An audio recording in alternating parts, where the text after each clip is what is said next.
got it right. I'm so sorry.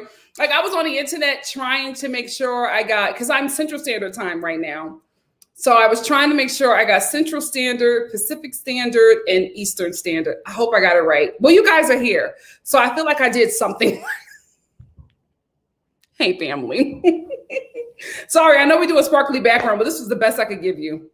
This was the best. Yes, the best I can do while I'm traveling. But how are y'all doing? Marlene said, girl finally made it to alive. Yes. Thank you all for being here. I wanted to do something right before the holiday because I know it's just going to get crazy for those of you all who celebrate, and those of you all who are just using this as a time to just, chill, right? And take a break or go somewhere or travel. I know that this is the busiest travel day or weekend since the pandemic. It was hell trying to get out of LAX, trying to get into LAX. And out of it when I was traveling, and I left LA, Wednesday night or something like that.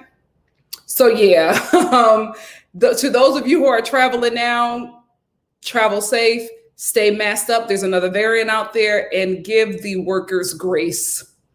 Give everybody who is working grace. They are dealing with a lot right now, but it is what it is. But thank you guys for being here. Thank you. JL said, happy to be with the fam. Oh, it's late for you. What time is it, JL? What's up, Black Lavender? Hey, Ornella. Oh, I don't have my tambourine. So we're going to have to do a regular come on in a room with no tambourine. Also, I have been working out in my arms. Mama's arms are killing her. What's up, new Mommy D? Yes, please like and please come on in the room. Oh, come on in the room. Yeah, we got so much to talk about. So won't you come on in the room? Everybody sing, come on in the room. Whoa, come on in the room. Yeah, we got so much to talk about. I said, we got so much to talk about. I said, we got so much to talk about. So won't you come on in the room?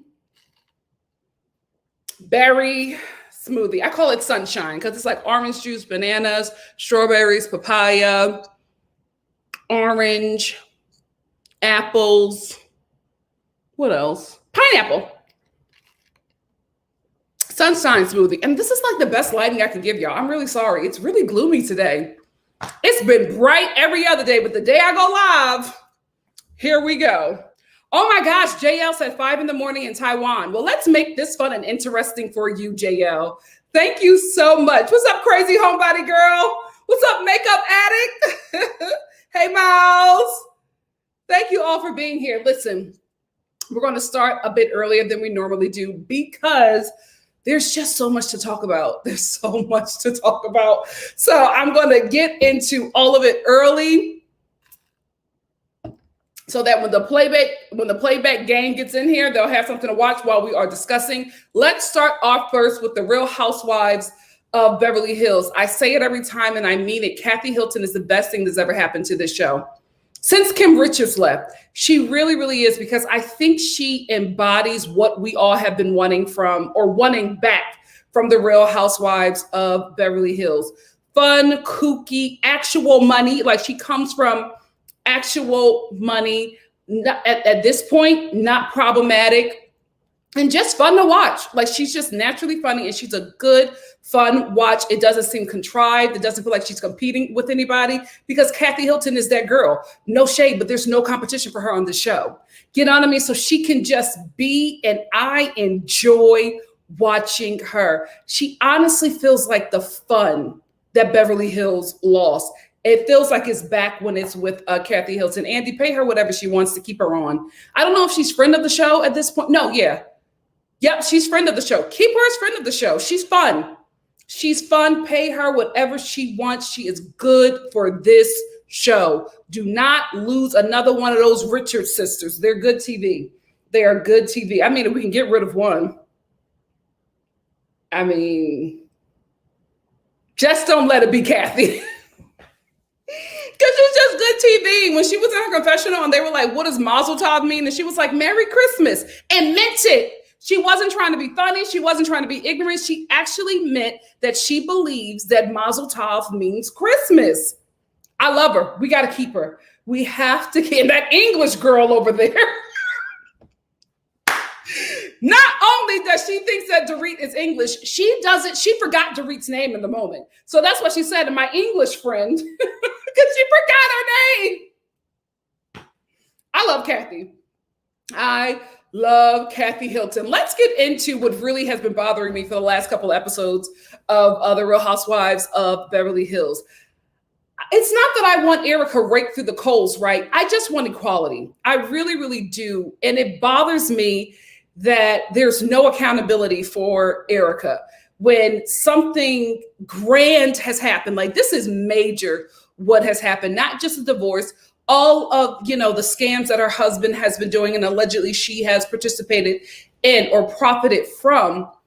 There's been no digging, no bringing up, a lawyer or somebody from the past to talk to, like, go to lunch with. They do that, right? They go to lunch with, the person who they're fighting with on the show, the main cast member. They go to lunch with one of their enemies and get all the tea. They haven't done any of that. They don't even talk about it on camera until Erica brings it up. And it's just like, I get that that's your friend and you want to protect her. However, this is a TV show.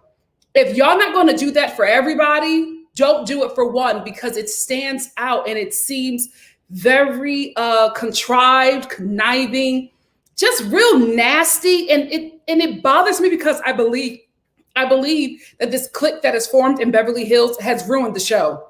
They have this clique where they don't talk about each other. They take down whoever, Kyle nominates somebody in the group that they don't like, and they all pounce on that person the entire season. Nobody talks about anything that's going on in the other housewives' lives. We find out everything on Twitter, on Instagram, through the blogs, and it ends up being a much better season because we learn nothing about these ladies. Like, Dorit has some financial stuff going on too. I'm not saying bring it on the show so we can drag her, but I'm like, every time we see Dorit, we're seeing labels.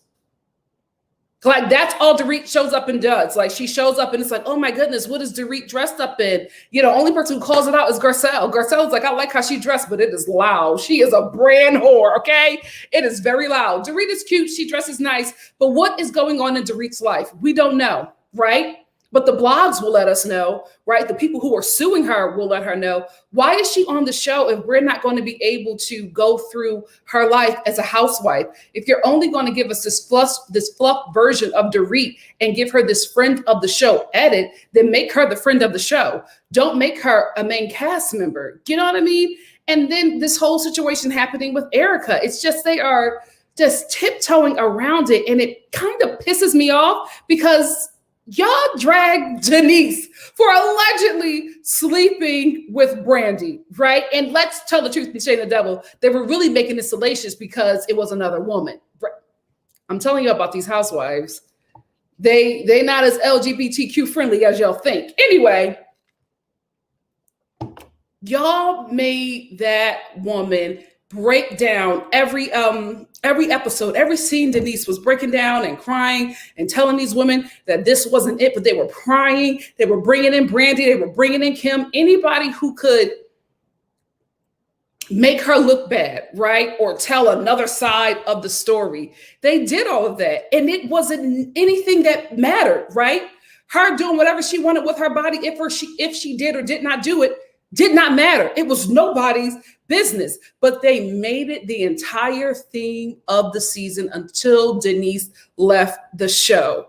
We have something huge here going on right now with a main cast member, and all we're getting is Erica in her confessionals crying. Now, all of a sudden, I gotta be honest with you guys, I feel like she's trying to, or the show is trying to turn this into a battered housewife thing, like an abused housewife thing. So that's why she stayed, because he's so powerful, and she was afraid of him, and he was being mean to her. And this is all we're getting. Tom is mean. He said, if you want her, if you can afford her, you can take her. We're hearing all of this stuff now. I'm not saying that Tom wasn't probably nasty to her, right?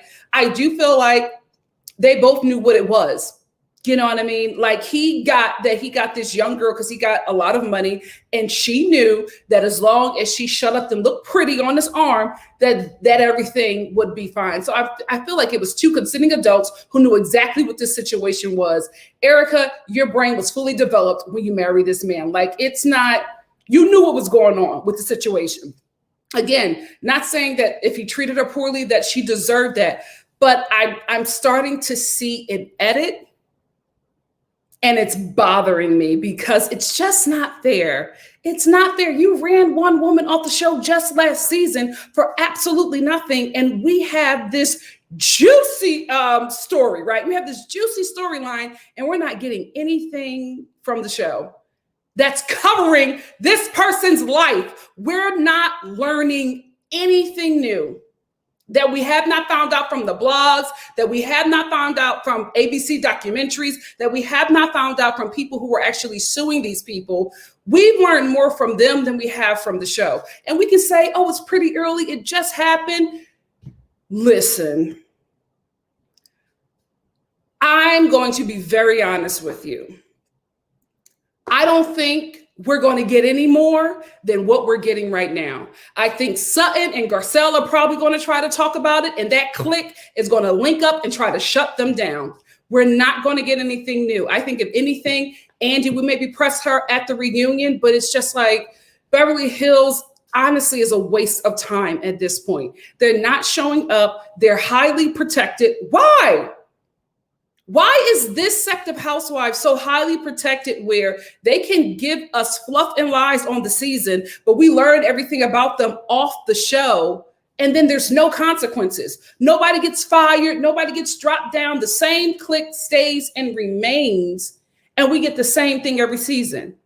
If there's somebody who comes into this group that is not, that does not bow down to the Queen of Beverly Hills, which is Kyle, that girl is going to get all of her business put out there, and she's going to get run off the show. The only reason why they have not done it to Garcelle is because she is Black, and they don't want the wrath of Black Twitter. Let's tell the truth and shame the devil.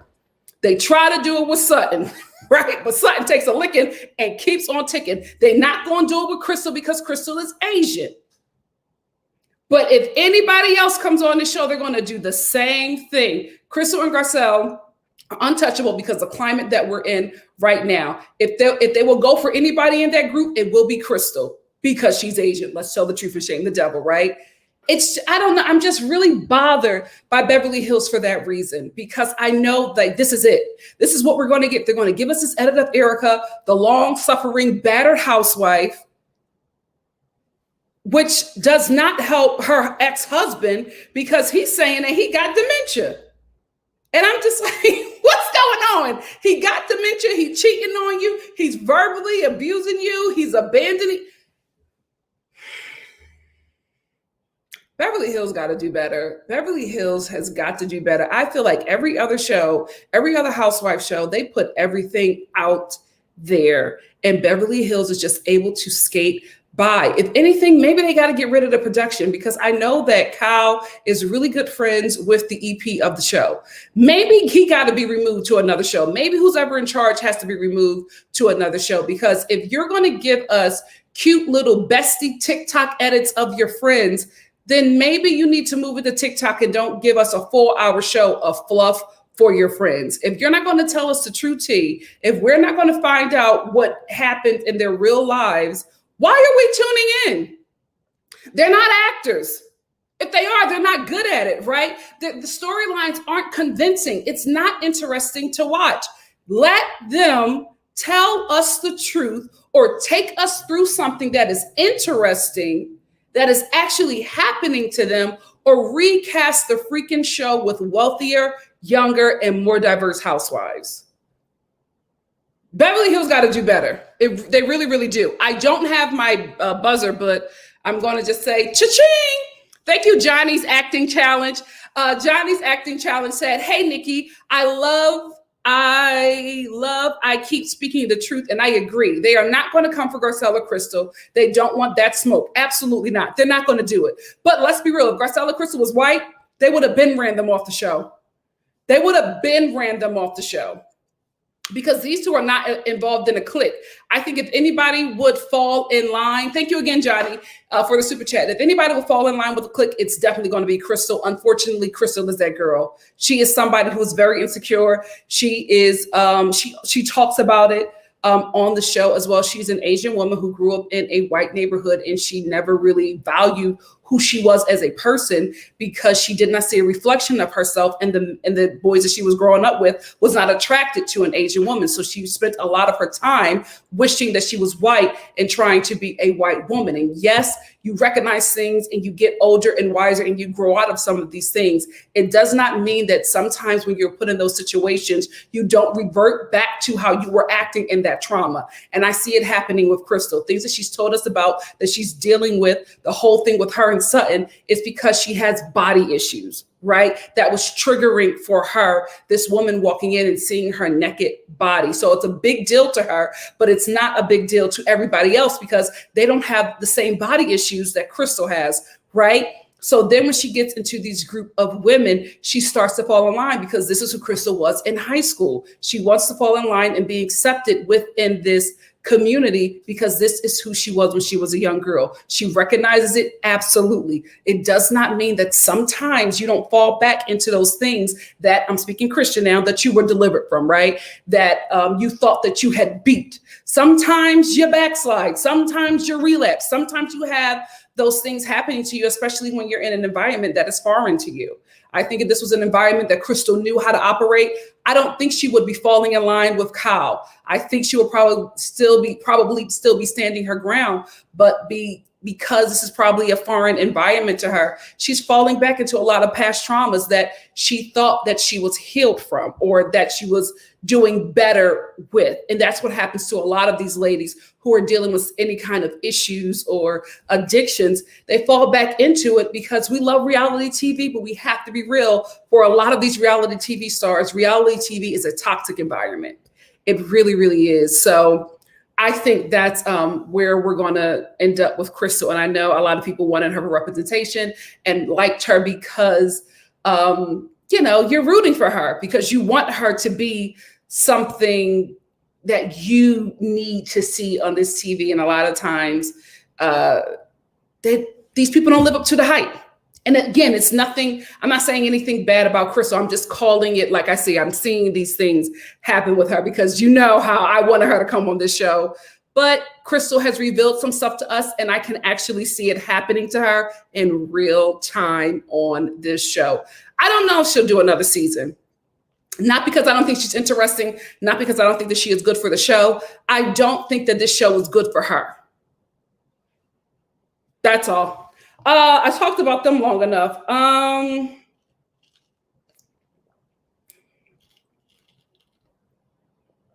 I will say this.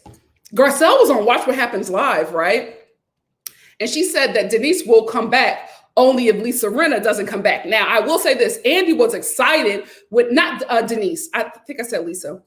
Andy was excited hearing from Garcelle that Denise wants to come back. But when she said she'll only come back if Rinna isn't here, Andy was like, oh no, that normally doesn't work. Like, you can't say that she'll come back if we get rid of one person. But it did seem like Andy really wanted Denise to come back because he got real excited about that. So I'm going to talk about Beverly Hills for 10 minutes, and then we're going to move into New York. Brace yourselves for New York. I got some thoughts about New York. Where's my timer? There she is. Let's start it. Hey. I made the hell out of this smoothie. Oh, it is good. It is good.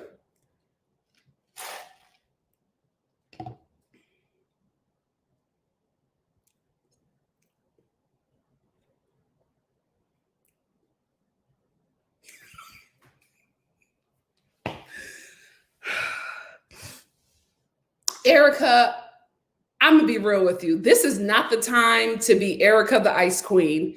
This is the time for you to start showing your heart because you need to, at this point, I feel like the odds, the odds are not in your favor. I really, really do. I think you're going to be in some trouble from your lawyers, firing you basically and no longer being your counsel, firing themselves from being your counsel and saying it's because they believe that you're hiding things from them and you're not being honest.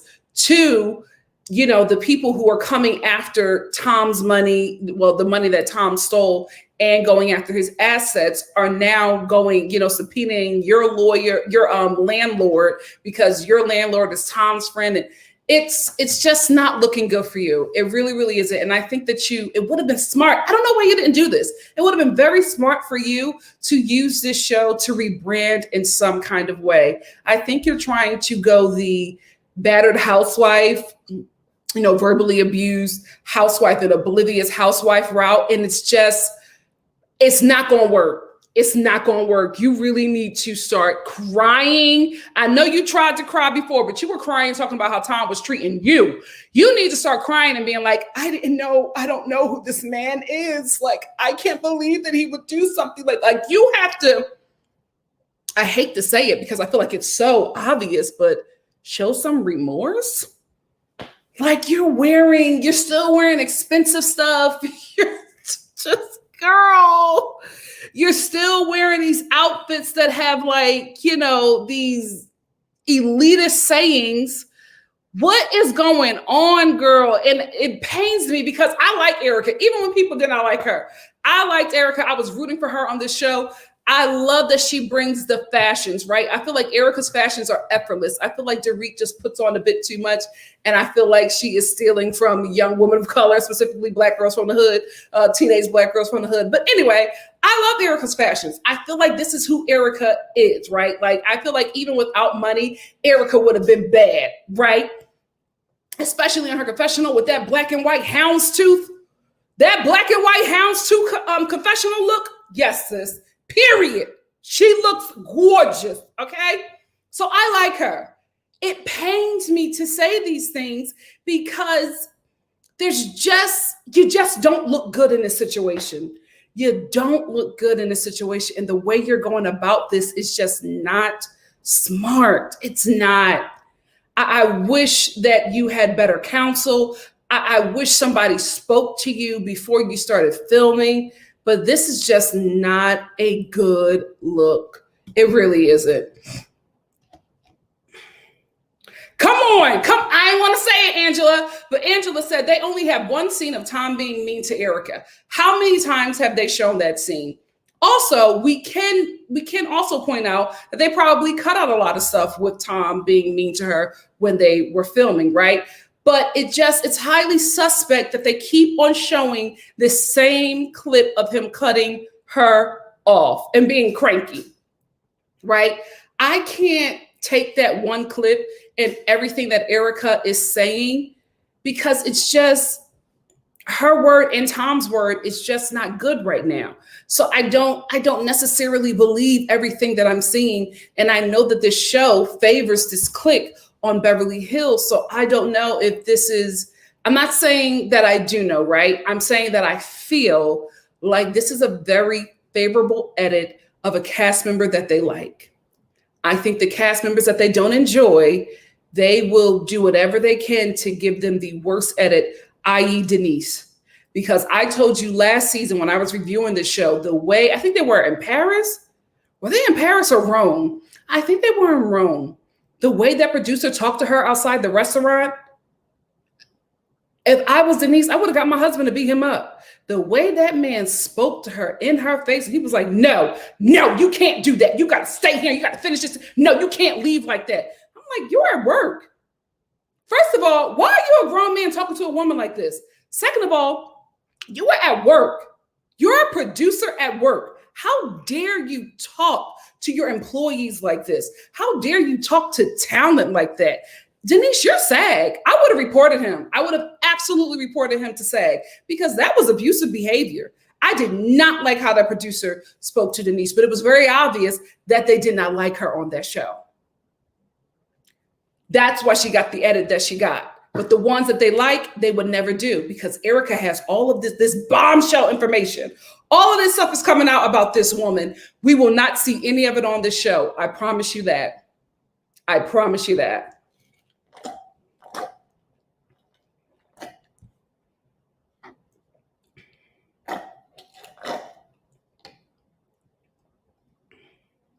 That's the thing. Thank you, Alex.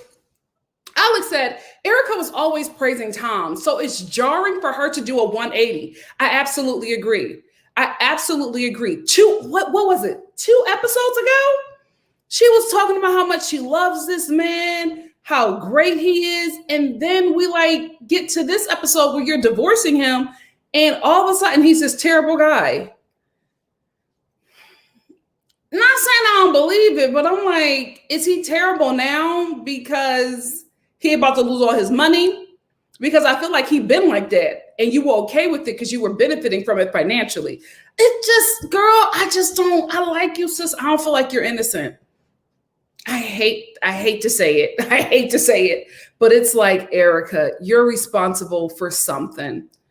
Maybe you didn't do the scamming, maybe you didn't do the stealing, but you stood by a man who you were very aware of who he is, because you say it all the time. You say how good of an attorney he is, how ruthless he is. You know all of this stuff about this man, but the fact that the money that he is getting to support you, he's stealing from, that's where you're oblivious. Now you know everything about him, but that's all of a sudden you're clueless about that. You don't know anything. But didn't you say that you were the one who was running the business with him, and people had a problem with you because you were this 30-year-old girl telling these people what to do and being the boss over all of these older people, and they didn't like it, but they didn't say anything because you were the boss's wife? But now you don't know anything? I just wish you had a better lie, because I like you. I wish you had a better lie that I could believe or make sense of. This, I can't make sense of it. What's up, Baka with 3 olives? Absolutely. Kayleen, it was absolutely gross. And nobody talked about it. I'm just like, y'all do know that she's potentially outing this woman. If it's true, you know what I mean? Like, y'all do know what y'all doing, but it just wasn't talked about. It just wasn't, and those broads were able to live another day. I hated what they did to Denise. It was so ugly and so vicious, and they were able to, come back again and do it another season, because at some point, especially when Sutton starts asking the questions, because Sutton and Garcelle are going to be the girls who are going to ask. But they're not going to come after Garcelle, because let's be real, right? But they're going to come after Sutton. My God, I hope she stays. I hope she stays. Yona said, does violation and shamed me, like Crystal said in the van to Dorit, still work if it was unintentional? Like what? Here's the thing. I watched that, right? How Crystal felt is how Crystal felt. Nobody can take that from her. My only issue with Crystal is that the story changed so many times. And every time Sutton was like more vicious and brutal than initially. And then you sit down with Sutton and you're like, oh no, it wasn't that big of a deal. But you're making it a big deal by telling everybody that this woman violated you. Now, I said before, when I reviewed it, when it first happened, I was just like, you know what? Sometimes stuff happens to us and it doesn't really register until we're by ourselves, because a lot of times we do things as a trauma response, right? A lot of times we're like, oh no, it's okay, it's cool. We're like protecting ourselves in that moment. But then when you get away and you get by yourself and you start thinking about some things, you're just like, wait a minute, that wasn't okay. So that could have absolutely happened with Crystal. It's just that every time she spoke to a different person, the story just became bigger and bigger than what she said it was. I'm going off of her word, her sit down with Sutton. It just kept on changing. That was my only problem with Crystal. And what it looked like to me, it looked like a girl outside of a clique using information that she has about somebody that the clique does not like to gain their trust and interest. Crystal, those insecurities are coming back. Not coming back, they're here. And they're loud, very loud. I'm going to answer two more, and then we're going to move on to New York. Hey, JB says what? JB says what says, do the woman not know the actual definition of violate? Sutton did violate Crystal. I'm glad she didn't back down. Like I said, if that is how Crystal felt, that is how Crystal felt. We cannot take that from her. Sutton felt that she did not violate her, but Crystal felt like she violated her. Again, my only issue was how the story changed, and it just got bigger and bigger. And then when it got to Sutton, it wasn't that big. So what is the truth, right? What is the truth, Crystal?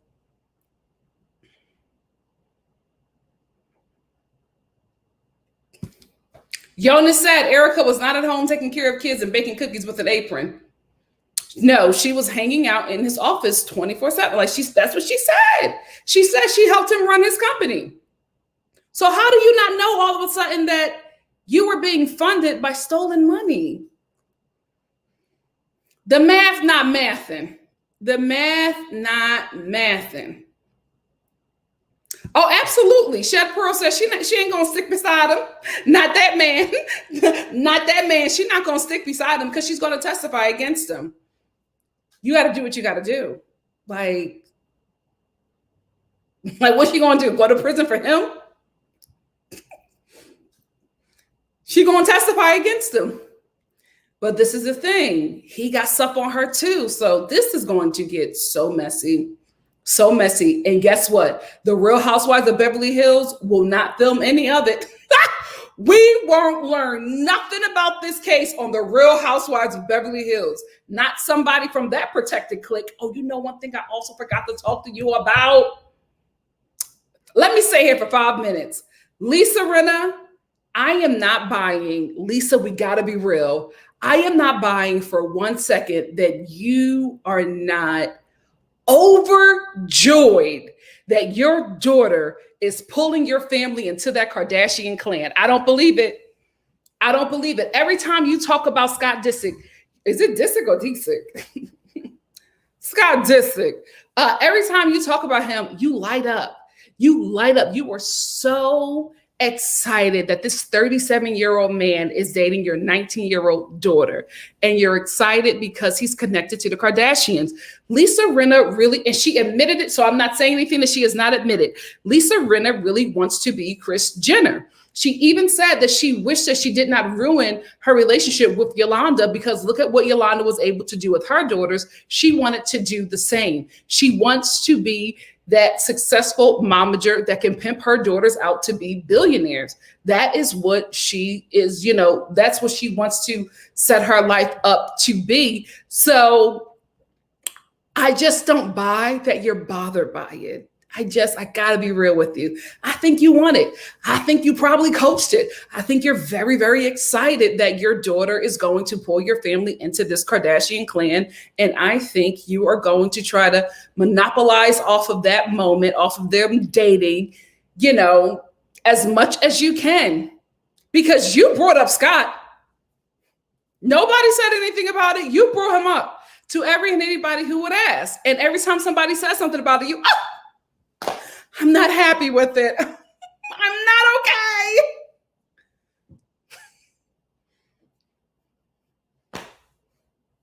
Fame is something else, ain't it? Fame is something else. Yes, I agree. I agree with you, Crazy Homebody Girl. Crazy Homebody Girl said, I agree. My only thing, she stopped talking about it. They squashed it. Then Kyle wants to bring it up. And watch this, right? Kyle brings it up. Who does Crystal get mad at? Sutton, not Kyle, because she wants to be a part of this group. Kyle can do whatever she wants to Crystal. Crystal is not going to fight back. At least so far, this is my assumption of what I have seen. Crystal wants to be a part of this clique. And I don't think she wants to be a part of this clique because she thinks they're so great. I think that this is something that Crystal has struggled with for a very long time, wanting to be a part of the popular group, like the popular white girl group. I think this is something she struggled with for a very long time, because if you look at it, if you look at the optics, Crystal is that girl. Crystal is that girl, not Kyle. But she is going to fall in line because this is what is, running the show right now. And she wants to be a part of this. Crystal don't need it. Let's be real. Crystal probably got more money than all of them. Not Sutton, but, she probably got more money than a lot of these girls. But I think this is, something that Crystal is struggling with. And I think that she can't see it. But girl, you are falling back into old habits. Please wake up and realize who the hell you are. Please wake up and realize who the hell you are. That was really sweet. Manami, that was really sweet. Garcelle's story about her son and his wife was sweet. I love that story that Garcelle said to Lisa, right? About her son and his wife. I loved it. I think it was the wrong story. I think relating to Lisa Rinna and her situation is not the same as Garcelle. Garcelle's son, his wife, saved him. He was struggling with addiction. He met a woman who had a bunch of children, and she was just like, "No, you don't have any kids. Absolutely not. You're not going to be my son who's struggling with addiction, who also goes into be a father, because out of nowhere, right? Like, you're an instant dad. That's a lot of responsibility." And she felt that she would lose her son again to the addiction because of that responsibility of taking care of 3 kids. That is a totally different situation than this 19-year-old who just turned 19, dating this man pushing 40. That's not the same situation. And what really bothered me is, I know a lot of these women married into money, right? I know a lot of these women slept with some men who were very powerful and very wealthy and was able to put them in positions that they could not be put in on their own. I get that, right? But it really bothered me that these grown women were kikiing it up about this little girl dating this grown man, good and grown man. No man in his 30s needs to be with a teenager. No man in his 30s needs to be with a teenager. It is suspect. Why in the hell are you getting hard for a child? I don't care how much makeup they have on. I don't care what anybody says. Oh, they look this way. These kids today don't look the way. They still look like a child. Amelia don't look like a 37-year-old woman, any way you slice it. Amelia's brain is not even fully developed. Why are you spreading that child's legs? It's not cute. Why are you putting her behind in the thong on your Instagram? It's not cute. Something is wrong there. They only make it normal when the man is wealthy or powerful. That's what it is. Because if Scott was some 37-year-old gardener, was some 37-year-old teacher at her college, it would be a big deal. But because he's in the Kardashian clan that all them ladies want to get into, they all want to get that kind of popularity. It's cute. It's okay. She's 19. Why was he even trying to get with her when she was 18? He had a girlfriend younger than her. Something is going on. Something is going on. It ain't cute. It's real problematic. And I'm side-eyeing that food. Hide your kids, hide your kids, hide your kids. Child. She did. I will say this, DeWay. Sutton did say on Watch What Happens Live, now that she has watched the season, she realized that she overreacted, and she did apologize to Sutton. She felt like she was a little bit too harsh on her. I will say that. I was kind of bothered by that, right? Because I told you my only issue was that Crystal changed her story. How Crystal felt is how Crystal felt. And I did appreciate that she was just like, I'm not backing down from what I said about how I felt. I wish she would have owned up to the fact that she embellished it with every other person. That was my only issue. See, like with Crystal and me and my relationship, it's very complicated because I like Crystal overall, but there are certain things that she does that I dislike, and I have to call it out. But I don't think that she was wrong for saying this is how I felt when you listen. I like Sutton. You still walked in somebody's room unannounced. She did not invite you in, and she was naked. She had a problem with that, and that is her right. I don't see anything wrong with that. What I do find wrong is that the story became very sinister every time you told a different person. My only issue. I wish you would have stuck with it, but it is what it is. Yes, he was dating her when she was, it's something going. Maybe it's the wealthy. I don't know. I don't know if it's like what the, rich people or Hollywood, but it's a lot of families that come from the entertainment industry or have some kind of socialite or money out here in LA who, I don't want to say pimp out their kids, but a lot of them are okay with their daughters, just the girls, dare it be a boy. They're really okay with their daughters dating older men or being in relationships with older men, their teen daughters being in relationships with grown men, as long as the men are powerful, have some kind of money or some kind of fame. Because it was the same thing with Kylie Jenner. Her and Tigger. She was 16 years old. And they only told us about it when she turned 16. But word on the street is,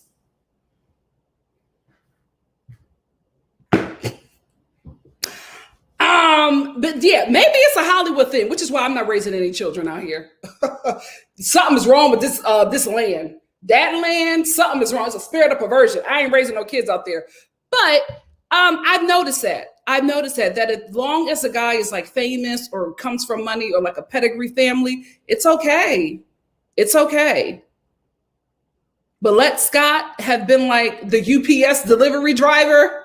Oh, it would have been a big deal. But no, Scott is somebody who comes from money. Scott is somebody who was on a really popular TV show and connected to a really popular family. And that is something that Lisa Rinna aspires to. So she's okay with it. Ciao.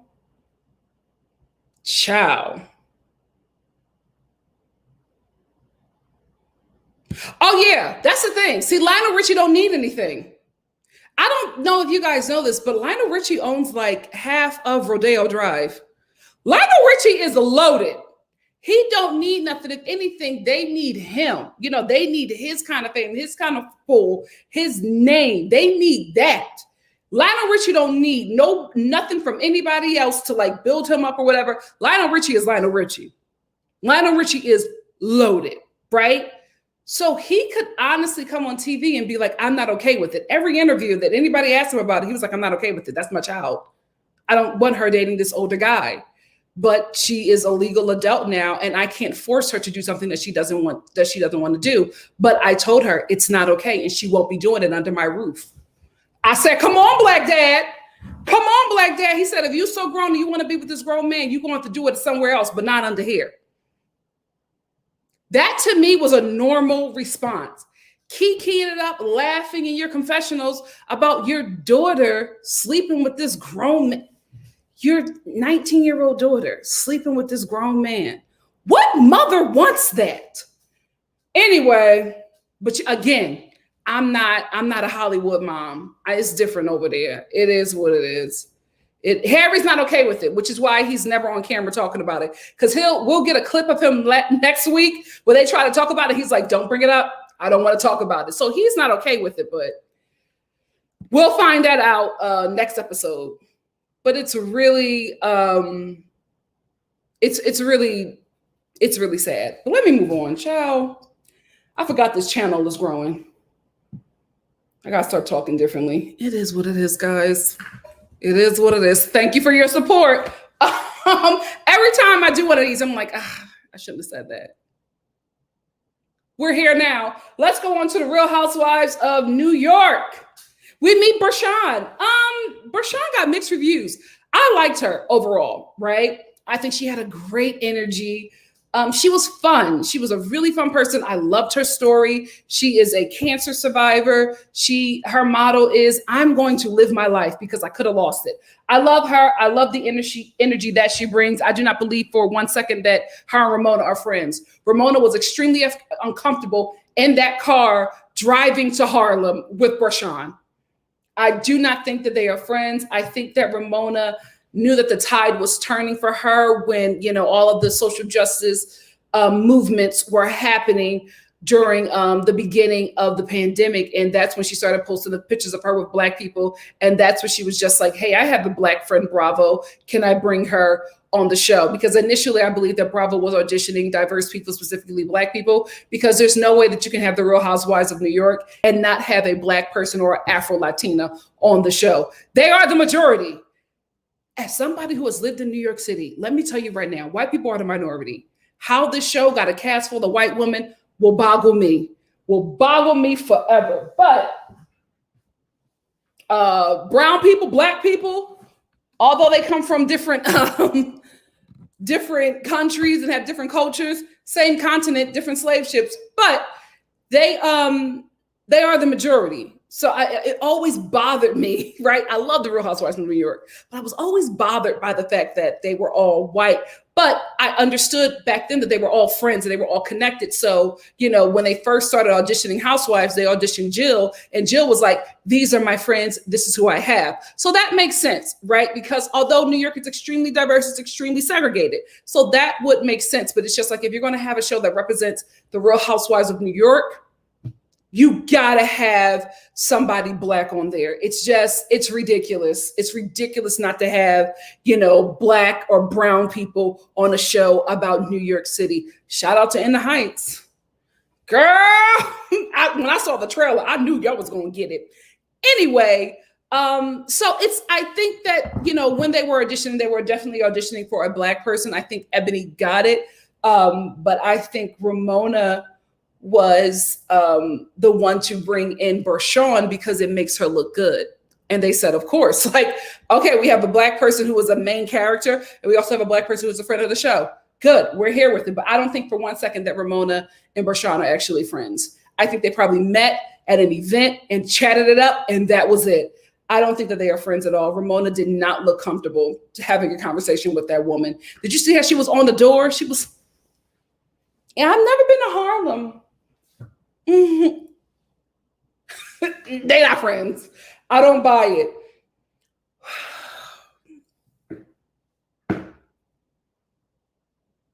I like Ebony. I really, really do. The only thing I'm going to say is I told y'all. From what I know and what I've seen of Ebony, I got to be honest. I told y'all she was not a good fit for this show. Y'all cussed me out. But now y'all starting to see what I'm talking about. Ebony is above reality TV.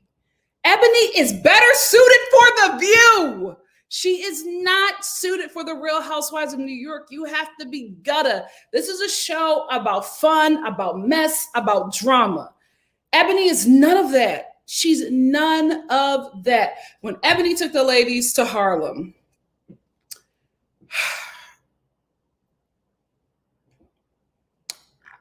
I'm gonna be real with you. I would have left.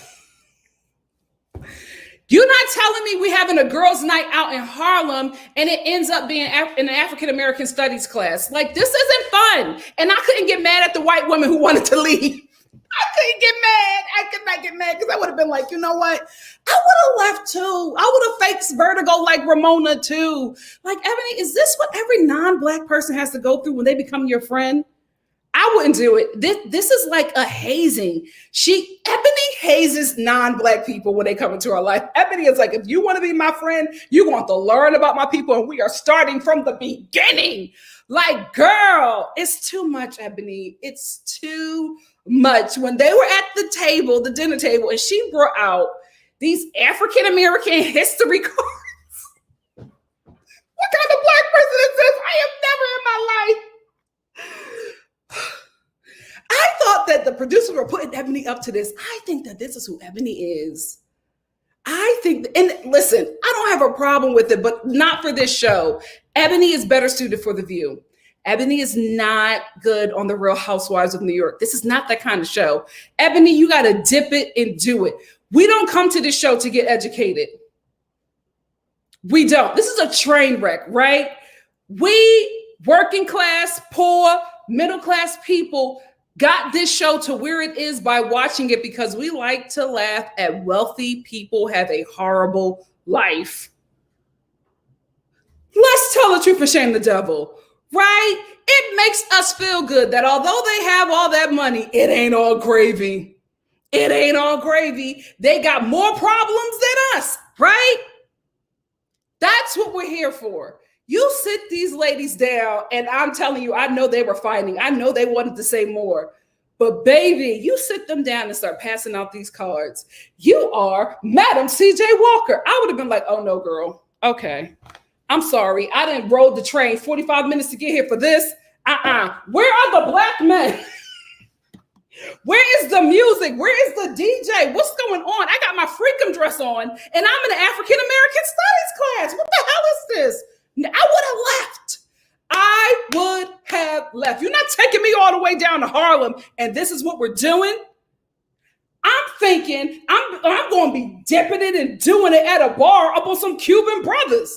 But instead, I'm getting a history lesson. When she brought out the cards, Luann was like, oh, I felt so bad. Luann was like, really? Where's the fun? This is not the Harlem that I know. Oh my God, Ebony is too much. It's too much. Ebony, no. Is this how you are? It's not a black thing. It's not a bad thing. It's not a black thing. It's not a bad thing, but this is really intense blackness. This is a lot. You know what, Ebony? Ebony, I don't think you know you're a hotep. I don't think you know that. I think it's because you carry yourself a certain way, you have a certain kind of education. You don't think that you're a hotep. But you're a hotep, Ebony. You are a hotep. The way she hazes these white women.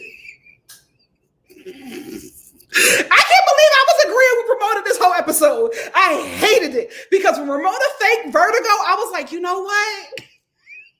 I get it. Ramona was like, oh, I'm going to show you my vertigo. Luann was like, you're going to show us vertigo? You're going to show us how it works?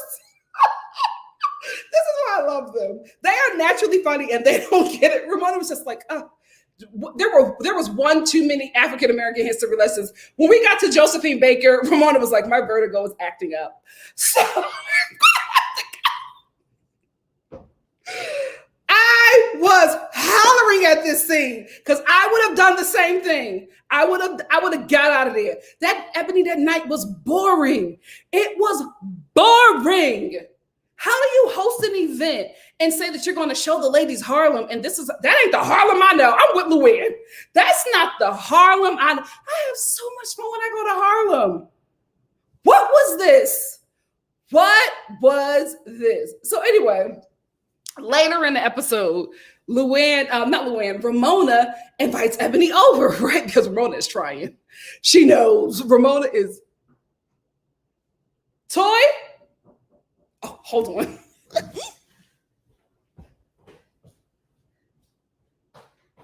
Hello. Hey! Yeah, I'm doing this fine. Come on in. I didn't know. Why did you text me? She's knocked out asleep. I told you, Mama's gonna need a nap. Don't tell her. Hi.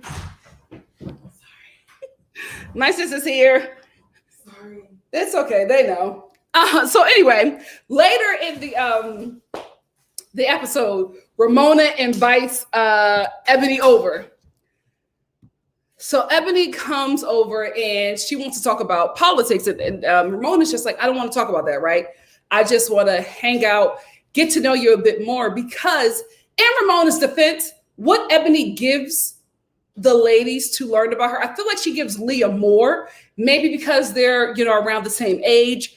Maybe that's what it is. But when she gets around the other ladies, she just feels like she has to teach them, right? She has to let them know that this is right, this is wrong, this is what you need to do. A lot of people don't like to be taught. Like Ramona said, I don't want to be educated. I didn't think that was a bad thing, right? Because that was her truth. And if I'm hanging out with you, if I have to go through this hazing of your culture, I'm good. There's a way that Ebony could have introduced her culture to these women correctly without like bastardizing it. without making it a lesson. I think the best way for Ebony to, let the ladies know about Black culture is to be Ebony and live as a Black woman who you are freely without the lessons. Because she comes over to Ramona and she's, talking about politics, and you are invited over to somebody's home and they say, hey, I don't want to talk about that. Can we just hang out and have a good time? Politics is not your culture. It is not your identity. So if somebody who invites you over says, I don't want to talk about this, can we talk about these things? You're in their home, you're an invited guest. Respect that. You want to keep on digging at this woman about the election because she feels a certain way. Why? You know who she voted for. You still came over her house. Now, I don't know if they pistol whipped you both into filming this scene. I'm not sure about that, but you came over to her house. You know how she voted. She asked you not to talk about it. You still wanted to talk about it. Why? It didn't help the scene in any way. If anything, it did. For me, I enjoyed that you guys were able to get to a lighter place at the end of this, because it could have ended really badly. But I don't know. I just feel like Ebony is leading out in a way that, to me, from what I've seen in my 30-some years as a Black woman, this doesn't seem real.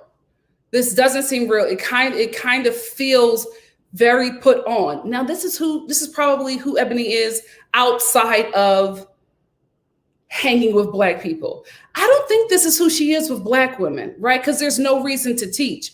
I think that this is maybe who Ebony is when she is in a space where she feels that the people around her are uninformed and she feels the need to inform. Because I think she would be the same way around people who are not into politics. I think every time she would show up to them, she would show up trying to educate them about politics. I think that this is just who she is. Unfortunately, you're on a TV show and you're using your culture as this teaching tool that is just not needed. Just exist. Just be a Black woman that exists. And when things come up, let them know, like calling me angry. That was a great conversation that you had with Luann. It was just like, you cannot call a Black woman that. But you did tell her in her home that she was not as educated as you, even though it was true. But how would you feel if that was thrown back at you? I like Ebony. I don't think she's right for this show. Bershawn is right for this show. And when Bershawn said at the end of, Ebony's Harlem Renaissance dinner or African American Studies class, when Bershawn says, we're all one. There's no difference. We're not Black and white. We're just people. Girl, shut up. Shut up. Like, what the hell was that? That's the kind of Black person that a Ramona would love to be around, where it's like, oh no, these things don't divide us. They absolutely do, right? Me being Black and you being white, that's a difference. We live totally different lives. There's nothing wrong with being different. Celebrate the differences, right? I don't want you to not see color. I want you to see this beautiful ebony skin, right? I want you to see all of it and enjoy it, bask in it, appreciate it. But I don't want you to treat me poorly because of it. Those conversations need to be had, and no shade, but Black people like Bershawn,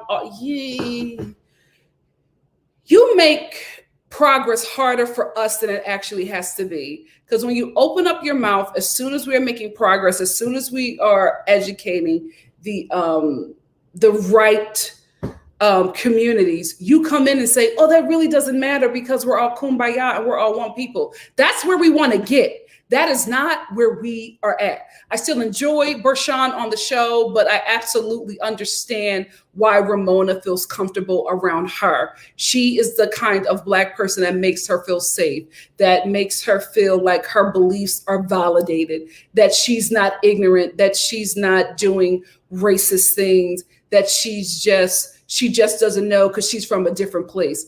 I want people of color. I love y'all, right?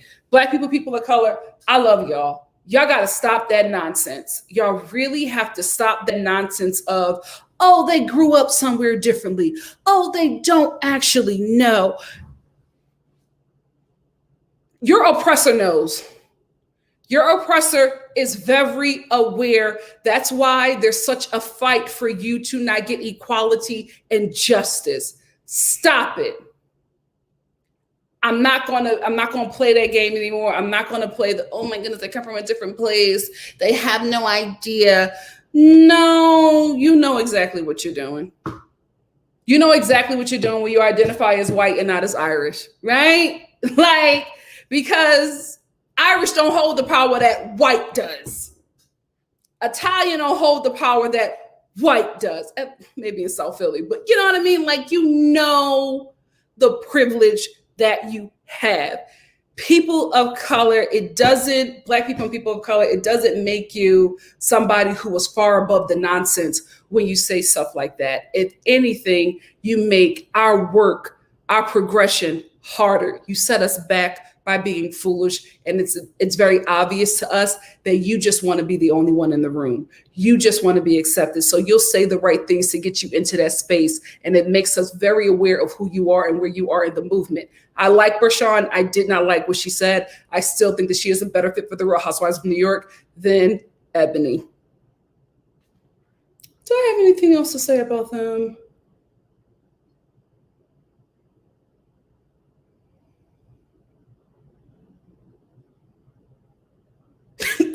This is not, we can move on. But when Ramona was trying to say Madam CJ Walker, and she said, I learned about EJ Walker. Ebony was like, Madam CJ Walker. That was a fun scene. When they finally, like when Ramona finally hugged her and was just like, I just want to hang out. I'm trying. It became fun when her and Ebony, it can happen, guys. Y'all can have a good time and still talk about differences. Ebony just has to realize that Ramona is very aware. She just does not want her position, the power that she holds, her privilege to change. It's very understandable. It's very understandable, right? That's why, I don't think we need to do too much. But that's why people who are oppressed by white supremacy, when you see white people actually doing the work and acknowledging what it is, it's like, oh, damn. Well, okay. All right, let's get up.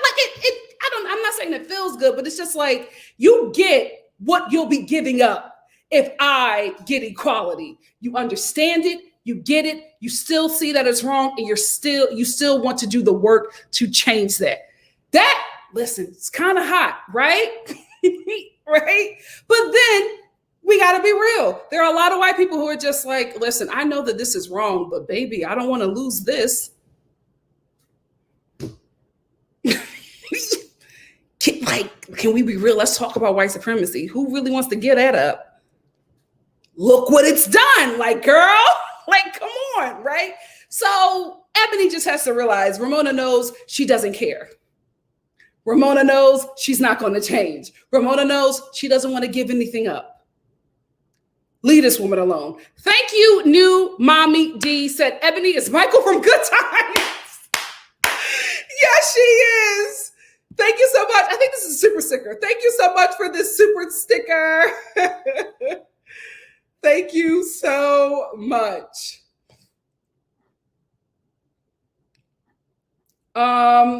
Let me do my timer. Then we're going to get into Encore. Let's start. I'm going to go up just a bit to get some of y'all comments.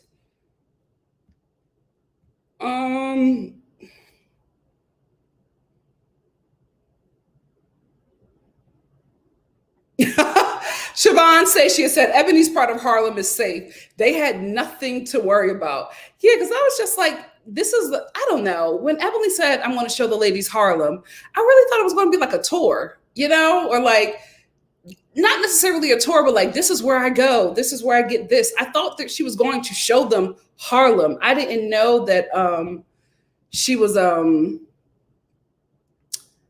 just going to take them to a restaurant and teach them and bring out African-American studies cards. I was expecting more. I was expecting more. JB says, I do want Ebony to stop educating us. Because this is the thing, Ebony, no shade, but you're not living, right? You're spending so much time teaching that you're not enjoying the fact that you were on this show who found you interesting enough to document your life. And I feel like there's so much more to Ebony that we are just not going to know because she has taken this moment to educate people. You don't need to do that. You just need to exist. You just need to live. But I think that is just who Ebony is. If she is around somebody or a group of people and she feels like they are unaware, she's going to make you aware. She's a teacher. She's a teacher. That is who she is. But I think she needs to take that teaching to the View. Yeah, see, that's the thing. I absolutely agree, crazy homebody girl. I didn't I didn't agree the All Lives Matter comment either, but I like her for the show. Absolutely. That's a great perspective, El Michelle. El Michelle said, I like that we are getting two Black women who are on different ends of the spectrum. I will say this. I was like, oh, Ramona. When she thought that bringing Bershawn would mean that her and Ebony would get along. If you are a non-Black person and you think that, right? Let me just tell you something. All Black people do not think alike. We are not a monolith. We do not all agree on the same things. We have, because of how we were brought here, right? We have a shared culture. So there are so many things that we do alike because it's our culture. That is what makes us culture, right? Slavery is what makes us family. And we call ourselves family because a lot of our homes were broken up to breed our ancestors. So we say family because we probably are. We don't know who we're necessarily related to, but more than likely, we probably are all related because of how our people were bred in the good old US of A. Happy 4th. So that's why we call ourselves family and all of that, right? Because we probably are. We just don't know, but we probably are. Having said that, we still think differently. We still have different opinions. We have a lot of shared experiences, and we are probably a bit more connected than any other culture than you're aware of, but that's just because of our history here and how we got here and the culture that was made when we came here. But we are not a monolith. We think differently. We feel differently. We're on different sides of the spectrum. If you see two Black people in a room, that does not mean that we are related, probably, but you know what I mean? That doesn't mean that we're going to get along, we're going to be besties. Or if you see two Black people of the opposite sex or, the same sex, it does not mean that we're automatically attracted to each other. I cannot tell you how many times. It's just like, I have a Black guy that, and I think he might be good for you. Why? What other qualities does he have besides his skin color and culture? If I ask them that, they can't give it back to me, but they just think he's Black, you be into him. And a lot of times it's some Black guy where I'm just like, girl, you dumb? Anyway, I do agree with you though. I do like that there are two different spectrums, two different identities of Blackness. Because there are a lot of Bershawns. A lot of Bershawns. We all bleed red. Duh, that's science. Get the hell out of here. We have totally different experiences and things have to change. Yes, that's the thing. Crazy Homebody Girl said, that's why I like Bershawn on the show, because Ebony with the educating all the time. Girl, like, geez, Bershawn was fun. Bershawn wanted to have a good time. That's what we need. And Ebony, I saw you. Ebony felt some kind of way. I don't think that this is what it was, but it just looked to me, Ebony, like you shut down because you enjoy being the only one in the room. That's what it was given, because you shut down when Bershawn got there for no reason. Before she even made that All Lives Matter comment, you immediately shut down. I hope I'm wrong.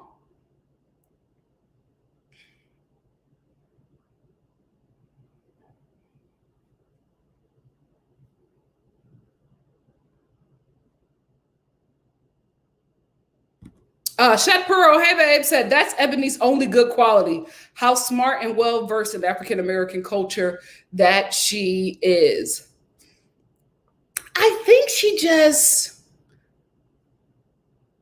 think Ebony just really engulfed herself in education, and I think that has just become her identity. She's an educator. That has become her identity. She's made a career off of that. I think she needs to learn, especially for this show, how to tuck that in and have fun. Just have fun. Luann was like, this is not the Harlem I know. I want to have fun.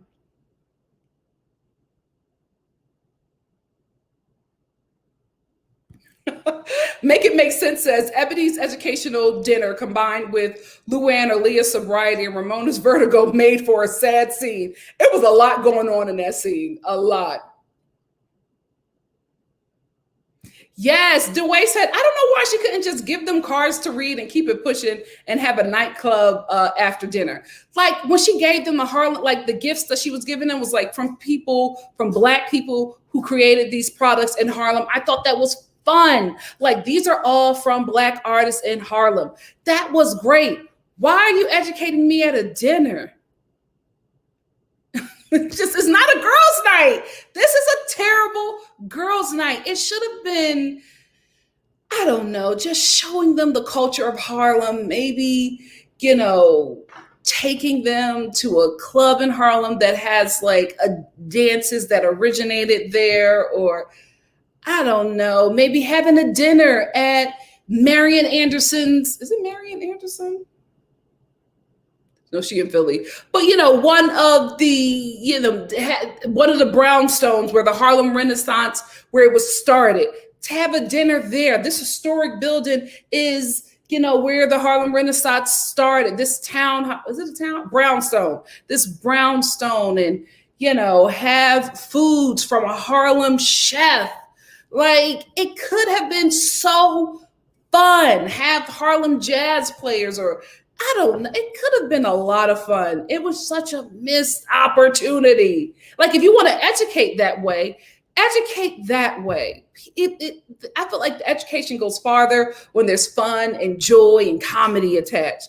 When it's just like, sit down and get this lesson, I don't think it penetrates as much as it should.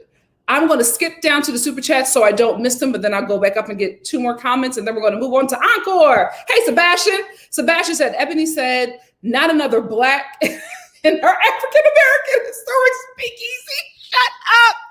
I hate how she reduced Josephine Baker to a topless dancer. Yeah, I didn't want to say it because I felt like I went hard on her enough, but yeah. Thank you so much, Sebastian. Cha-ching.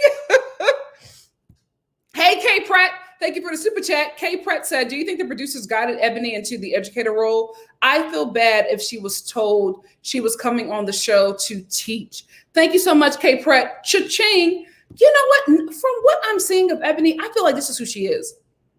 I feel like that's probably why they maybe hired her, because she was more than okay with educating. I feel like any other Black person, or maybe the consensus for us overall, I mean, we're not a monolith, but I feel like a lot of us are not interested in teaching, especially privileged communities, how to treat us, or how, like, I think a lot of us are just like, go Google. You know what I mean? Like, I'm not here for that. I feel like a lot of Black people feel that way as well, but then there are people who like to educate, like Ebony. So I think that's probably why they hired her. She was more than happy to educate. I'm not educating grown people, especially people who are older than me, especially people who live through a time. Did they live? Yeah, they lived through segregation. Like, come on, y'all lived through segregation. Y'all were around watching TV when Black people were getting milkshakes poured on their head because they wanted to eat in a diner. Y'all know what it is. You don't need to educate them. Check them, correct them, educate. No, they know what it is. They're a lot older than you, Ebony. They know what it is. I'm kind of bothered that you think they don't. You're smarter than that. You're smarter than that. Yes! El Michelle said they could have swung by Black ink and let Leah get a tattoo to commemorate the event. Come on, we could have had a good time. Oh, Momi said, Ebony said that she wanted to come on the show to teach. There you have it. She thinks her teachings will help to reconcile the racial issues in this country. She said that she does this with people of all races. There it is. There it is. I don't have a problem with that. I think she picked the wrong people to educate. I think she picked the wrong people to educate. Lana said she's an overbearing one. Hershey, she wore me. Who's Hershey? She wore me out. I grew up in an all-white neighborhood and never felt the need to teach them about blackness and racism. They already know. Yeah. Guys, I feel like your oppressor kind of knows what it is. Kind of knows. Oh, no, I didn't see it. Momi said, I just joined. Nikki, sorry if this is already mentioned, but did you see Ebony's interview with Nina Parker and The Breakfast Club? I did not. Please tag me in it. I would love to watch it. I would love to watch it. One more I'm going to get. I got Kate. I'm going to get Bianca. Hey, Bianca. Bianca said, right. I hate POC who say that because they're only saying it to make racist white people feel okay about being racist or just ignorant because they absolutely just want to be the only one in the room and they want to they want to at least have proximity to that privilege. Nobody should be privileged. That's the thing. We all want equality. We all want to be treated the same. Nobody should be over anybody because of their gender, because of their class, we shouldn't have classes anyway, or because of the color of their skin. Like that's what we're trying to get to, right? We got to get away from the privilege. But there are a lot of people, a lot of POC, a lot of Black people who want the privilege, right? Who want to be the only one in the room, who don't want to dismantle white supremacy because they want, at least with the proximity to whiteness could give them. They'll either get it by saying what they believe white people in power want to hear, or marrying a partner to, this has been said, lighten up the bloodline, or to marry into that privilege. But this is the thing. We need to work to get rid of the privilege. We need equality for everyone. That's what the fight needs to be. And there are also a lot of Black and POC, especially, and this happens in the feminist movement as well, who want to get rid of white supremacy, but they just want to replace the white men in power. So that's another thing that we have to fight, right? Because you don't want to get rid of it. You want to keep that power. You just want to change what that power looks like. We got a lot of work to do. Let's move on to Encore. Let's move on to my favorite reality TV show, Encore. So we open up with the twins not understanding why everybody got a problem with them. And I'm like, are y'all delusional? Are y'all delusional?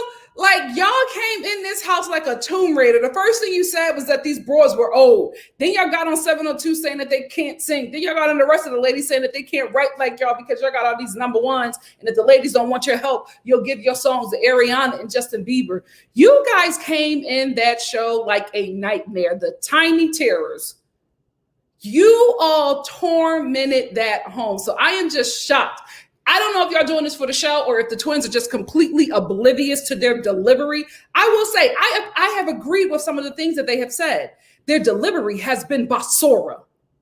Terrible delivery. And then you can't give this terrible delivery and then come back with an apology, because that's something that they do all the time. They would tear somebody down and then they'll come back with an apology and be like, oh, I'm sorry about that. That was wrong for what I said. But then you'll go back and do the same thing, probably as somebody else or the same person later on, because they apologized to Maisha, but you still feel the same way about her and you're still saying the same things about her on the show that she's going to see.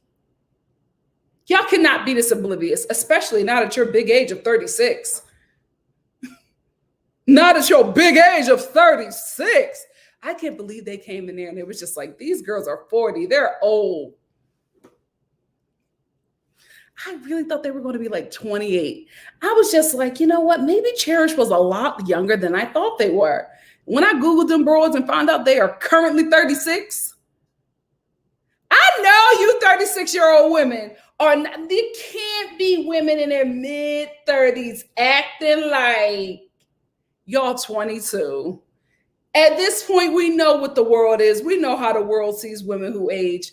You should already know. I think the twins are putting it on. I think the twins are putting it on. Listen, it's reality TV. Elijah, the producer, he is fine. Wait, I just got to put it out there. Elijah is very, very attractive. I like Elijah, not just because he's hot. He's very, very talented. But something is happening in this house, and it's not making sense to me, right? It is not making sense. So the twins sit down with Elijah because Elijah comes to them and he says, well, Aubrey is saying that you said this about me. And then the twins are like, no, Aubrey actually said this about you. So now Elijah has an issue with Aubrey. Everybody in the house all of a sudden has an issue with Aubrey, and I'm not quite seeing it. Something is not adding up for me. Either information has been taken out, like we haven't seen how everybody got here, or like my friend Robert said, Aubrey is a producer plant.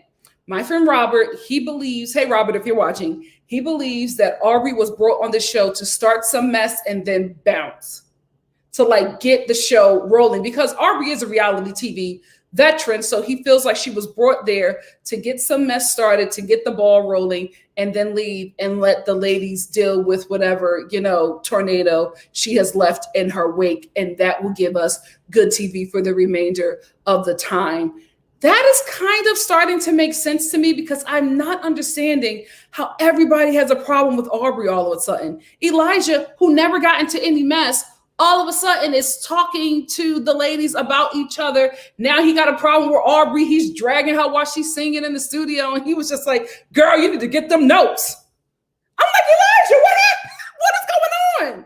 Why are you mad? Like, I don't know. Everybody is having a problem with Aubrey all of a sudden, when they were just rocking with her last time, or like last week for them, when y'all nominated her, when y'all made her the queen, y'all all voted for her. So how all of a sudden do y'all just have these issues with her where she's such a problem now?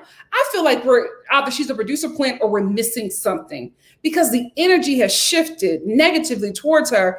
And I don't feel like I've seen enough for that to make sense to me. It really, really isn't. Having said that, this episode, they were working on Pam's gospel song. I think that Aubrey doesn't think that it's needed, but I think so, right? Because this, I don't know if it's going to be an album or an EP, whatever it's going to be, it's going to be a reflection of what these ladies can do. Business-wise, I think it's a smart move for them to get a gospel song, right? It's also because one thing, gospel just sells. I'm telling you, these gospel artists, they can't show you how they live because, of the religion. It's just can't show you too much, but they're living nicely. Very, very well. Gospel music, contemporary Christian music, that pays well. Especially, listen, I know I'm responsible for one of Marvin Sapp's Bentleys, because let me tell you something. When I'm going through it, never would have made it, baby. On repeat, in my room crying. Now I'm stronger, I'm wiser. Listen, when you are going through it, put them gospel songs on repeat. Gregory O'Quinn, I told the storm, I know I paid for one of his houses. But good, like 20 to about 24. Baby, I had that song on repeat. I told the storm. Child, so you can make a lot of money out of off of gospel songs. I also think it's diversity, right? It's diversity in the album. Somebody might not want to listen to a love song, but they will buy the album or, give it streams to listen to other gospel song and then probably hear something else that they will like. So you should have diversity within the album. I also think that Pam's song is going to be a huge hit for them, right? Because not only is it just good, the ladies are singing, even 702. The ladies are singing, right? Singing. But it also has not just a gospel feel, it has a contemporary Christian and a progressive Black Christian sound. So I can see this song being played in almost every church, right? Every denomination. I can see this song getting plays. I can see praise and worship leaders, singing this song on Sundays at a variety of churches. So I think it's a very, very smart move. And it's a great song. I can't wait to hear it. I was getting a little emotional, watching this episode and listening to the song. I was just like, yes. You know what I mean? That might be one of my jams. So I think it's smart. I know Aubrey wasn't in on it, but a lot of ladies probably weren't for it because it's a gospel song. But I'm like, y'all say that because y'all don't know how much money you can make in gospel. There are a lot of people who are living unsaved lives, but are making a lot of money as gospel artists. Let me tell you something. I've been in church all my life. I've been around a lot of gospel artists. Can a church say heathen? Listen, so, a lot of them are in it for the money, right? And there's a lot of money that could be made there. So I think the song is a great idea. I think they should have a gospel song on the album, especially when you have somebody like Pam. And I think it's going to be a hit. I really, really do. Have a variety. Give me a gospel song, right? Like DMX did it, right? DMX would have one song where he's talking about shooting somebody in the head and then burying them in the grave. Then he got another song talking about being booed up with his girl. Then he got another song was just a prayer to the Lord.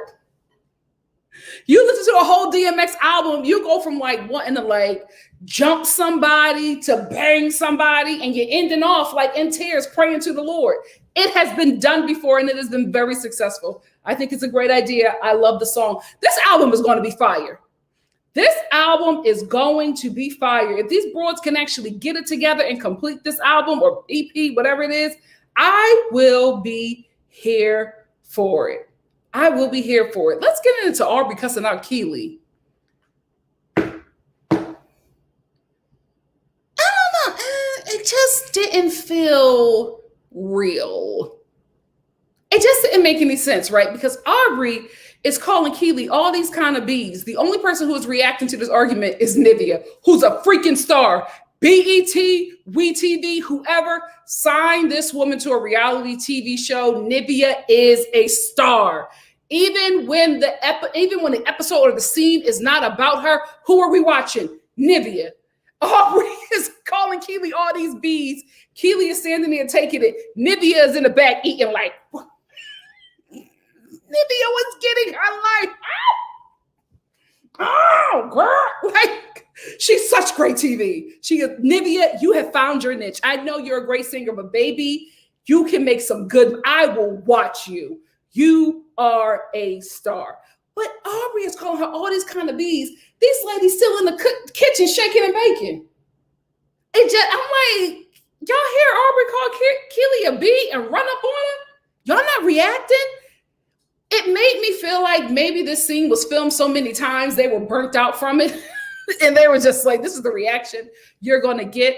I don't know of Keely in the reality TV world. So maybe she just, takes a cuss out very easily because she was like, wow. Wow. She called you a B and got in your face with her finger. I don't know. It's just, for me, I felt like the reactions overall would be very different aside from Nivea. So I don't know. Something's going on. The energy is very weird for me on this episode. The Keely and Aubrey drama is feeling a bit manufactured. I don't know. I'm not trusting this. Something is up. Something is up because then next week, it seems like Aubrey left. Why? What happened? I get that she was talking to her boyfriend and being very frustrated about what's happening on the show, but it's like, it's not that bad. I just don't feel like I've seen enough to make sense of the arguments that are happening, Aubrey wanting to leave. I don't know.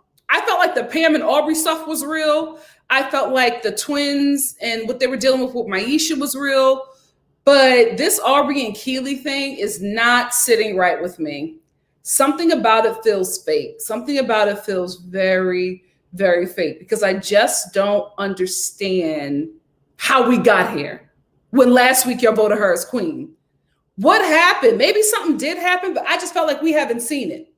I felt like we just haven't seen it. Anyway, the ladies finally are able to pick a name. Sita, the best part of this show for me, asked them to, they got to come together and they got to pick a name. To pick a name, and it's called The Blueprint. Okay, I would have wanted something else, but that's all you can come up with. Blueprint. Let's go. Let's go. We talk about Pam's gospel song. Let's end here. Two things. Why are they living so filthy? A lot of these ladies are mothers. I'm like, your kids are going to watch this show and they're going to see how you kept your room. And I know your kids are going to be like, I can't believe you didn't make up your bed. I can't believe you kept your bathroom like that. These ladies are trifling. Every room is filthy. I couldn't believe Elijah was in that room talking to the twins like that. It was like stuff on the floor. The bed was unmade. I was uncomfortable. I was watching this scene scratching. Then Aubrey's room was messy. I was like, it looked like that home smells. It looks very, very dirty and unkept. And I'm actually shocked.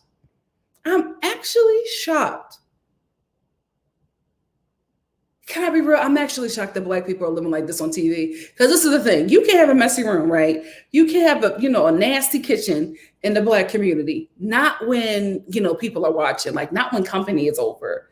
Like, that's the cleanest your house has ever been. Y'all know you're on reality TV. Y'all know there are cameras in your room. Y'all know there are cameras in the places that you're living. You okay with company seeing your house like this? The world is company. You're okay? You're okay with them seeing your rooms like this? Trifling.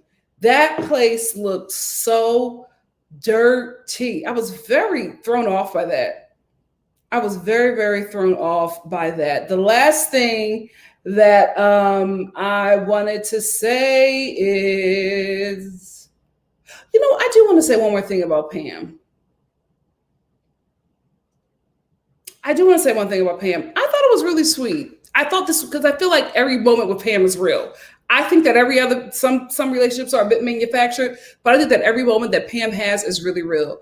When she just got, caught up and very emotional when she was talking about her relationship with the Lord. I'm going to say this, right? First of all, it was very sweet, touched me. As a Christian, right? There's not everything. I don't agree with everything. I don't agree with everything that the church is teaching. I will say, as someone who has dealt with a lot of trauma, a lot of pain, finding God or building a relationship with the Lord has been something that has been a constant center for me, right? I could absolutely feel and understand what was happening to Pam in that moment. Because just the belief is enough. Just the belief is enough that there is a force and energy out there who loves me more than I love myself, who had a plan for me before I was placed in my mother's womb. I feel the same way with my ancestors, rooting for me to complete this assignment of life, to do better. I get it. I absolutely get it. I can't align myself with a lot of the ignorance because when you know better, you do better. But that moment with Pam and all of the women, when she was just expressing herself in her heart and speaking about her relationship with the Lord in the gospel song, I really love that. They have a lot of sweet moments, right? They have great drama. They have a lot of sweet moments. And I don't know what's going to happen with the show after the season. BET would be foolish not to sign them to like a 3-season deal. I think Carlos would probably agree to 2 if the money is right. But I don't know if they're going to bring back the same people. But even if they don't, this was a great cast. This is a great cast of women. And I'm enjoying the show. I will say this, thinking about it now, maybe the women didn't interject when Aubrey was reading Keely for filth because maybe they agreed. I just thought about that. I was like, maybe they are finally glad that somebody is saying it. because Aubrey got her together. Aubrey read Keely for filth and then walked away. And Keely was like, wow. You were every B in the book. Child, built different, built real different. Aubrey was a horrible queen. Terrible. Like, it seems like as soon Aubrey wanted this position, and as soon as she got the position, she was just like, as soon as she met any kind of like opposition, any obstacle, Aubrey was just like, nah, I'm good. Nah, I'm not going to do anything. How do you have all of these great ideas when you're not the queen? You're doing all of these tasks, getting everything together when you're not the queen. Then as soon as you get this position, you don't do anything anymore. You become Keely, who you were talking about. We're missing a lot. I feel like we're either missing a lot, or maybe she is a producer plant. Maybe Robert is right. What do y'all think? Let's talk about it. And then we're going to talk about this for 10 minutes. And then we're going to get into some Married at First Sight mess. Child, let me set my timer. Let's talk about it. How y'all feel, family? Daphne, Married at First Sight is next. We're going to get into that. I hope they do. Did Carlos do Yeah, Carlos did R&B Divas. I hope that comes back, JB says what. That was a great show. R&B Divas LA, R&B Divas Atlanta, and what was the other one? Hollywood Divas, the best reality TV shows I've ever watched. So especially Hollywood Divas. So good. That's where, I don't think a lot of you know, but that's where a lot of those Countess Vaughn memes, that's where that comes from. The show Hollywood Divas. She did that video. She did it on Hollywood Divas. Carlos knows reality TV for Black people. He really, really does. You think they should switch it up next season? Maybe keep some people. I think Aubrey's a reality TV show veteran. I think she's great for reality TV. I would definitely want to keep Shamari. I would definitely want to keep Aubrey. You got to keep the Tiny Terrors because they're just great drama. And I would want to keep Nivea. You got to have Nivea. And then mix it up with other people. I would love that. Nivea is a star. I will never back down from saying that. Black Lavender said, had there been somebody else, Aubrey would have gotten mollywop after the first B word. Even, I think Pam would have did something. I think Pam would have said something. Portiacula Hay said, I have a feeling that the twins apologized to, is it Misha or Maisha? I don't know why I'm saying her name like that. Hope I'm not saying it wrong, but I think they apologized to her for two reasons. To make sure everyone turns on Aubrey, which I don't blame. Also because they know how horrible they were going to look on TV. That could be very true. It's very weird to me, though, how the twins who were in it with Aubrey in the beginning, out of nowhere, all of a sudden, they don't like her anymore. I don't know what has happened. I just feel like we missed something. Hey, D. Conti, welcome. Oh, they said that the show is heavily edited. Oh, you know what? Do I have that? Hold on. Do I have that? How long is it? This is long. This is really long. Hold on, I have her video. Private person. Hold on.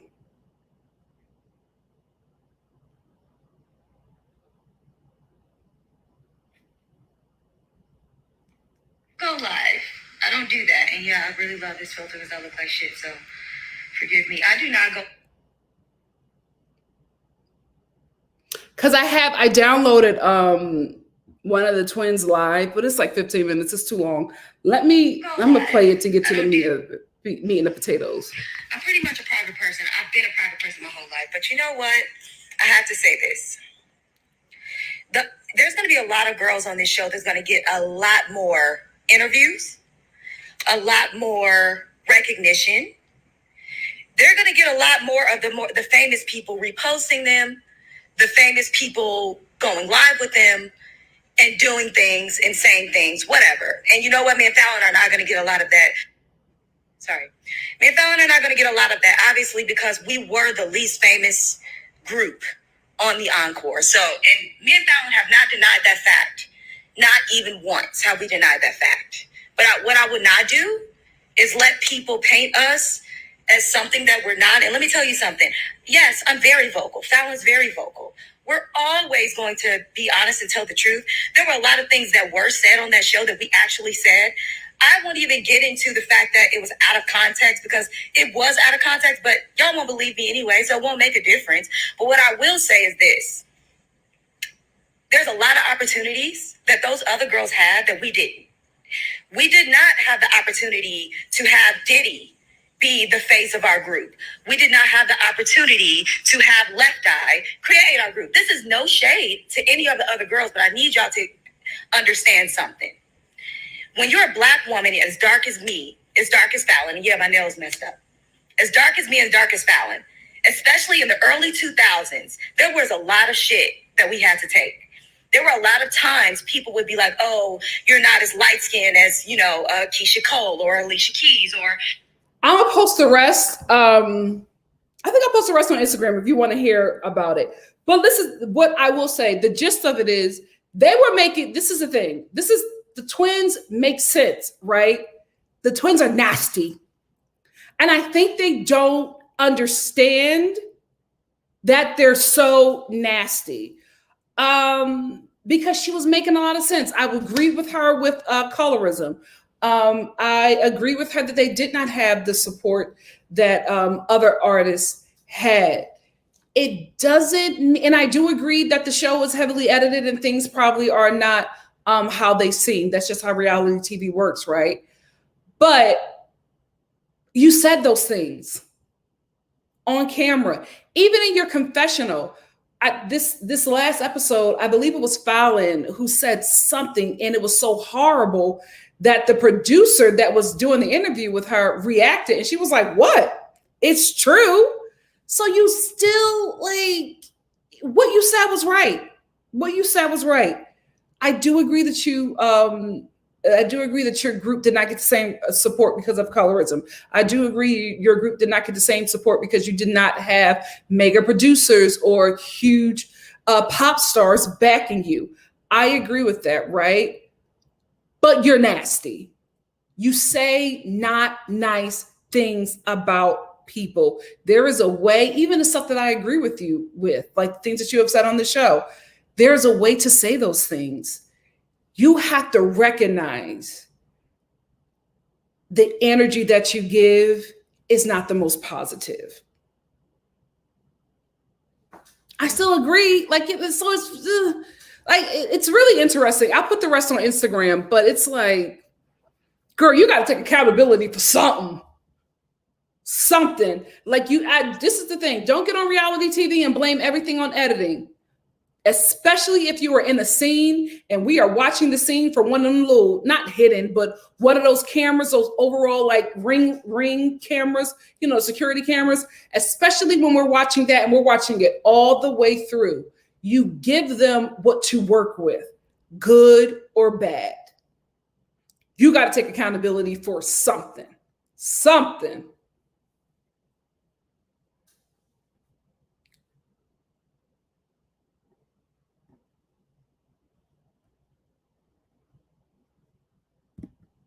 They were great. JB said they were out in 0506, and they were great. They had a great run.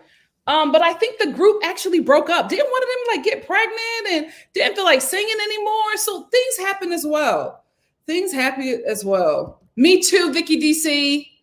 Vicky DC said, "I'm so happy to see Nivea getting the love she deserves." Absolutely. She's the Dare Show podcast. The twins are also Geminis. Oh God. Listen, there's a lot of editing on the show. I agree.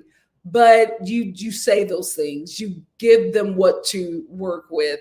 Like you even shocked the producer in your confessional and you didn't back down. What? It's true. And I think she was saying that the 702 wasn't as talented as she is.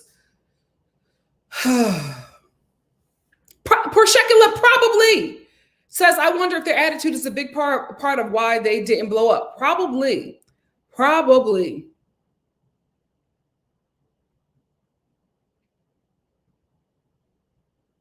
Oh, Daphne, I didn't even read what you said. I accept your apology. I don't know what you said. Hey, Janice. Janice said, to be honest, social media has shown me that a lot of these people are exactly how they are portrayed. Because, I mean, even in this live, you talking a certain way. It's like, girl, you got to take responsibility. I get they edit scenes, but they can't show all the fights from start to finish. They did not edit you saying, oh, we in this place with all these old people, these elderly women. They did not edit you saying she can't sing. She shouldn't be on this. Like, these things actually happened. Actually happened. You got to own up to something. Oh, Tiara Marie would be great on this show, Cameron. She would be great on this show. Oh, okay. Thank you, Vicky DC. Vicky DC says, surprisingly, it wasn't their attitude. The older sisters didn't want to sing anymore. That's what happens. That is what happens. People, people grow up. People want to do different things. People want to do different things. It happens for a lot of these groups.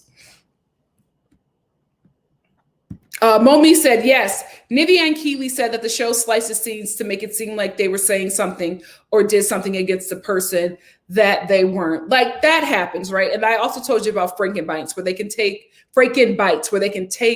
audio that you said probably in another scene about something else and put it over the scene. That's why a lot of times you might hear audio, but you won't see the person actually saying it.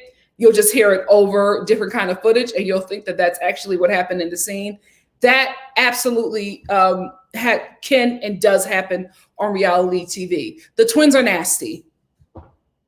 The twins are nasty. They're also very loving. They're also very talented. They also own up to their mess. But I just can't take them skating around the fact that they have said and done some nasty things to people on this show. Particularly Fallon. Oh my God, Ashley. Ashley, cha-ching. Thank you so much for the Cash App, Ashley. Thank you.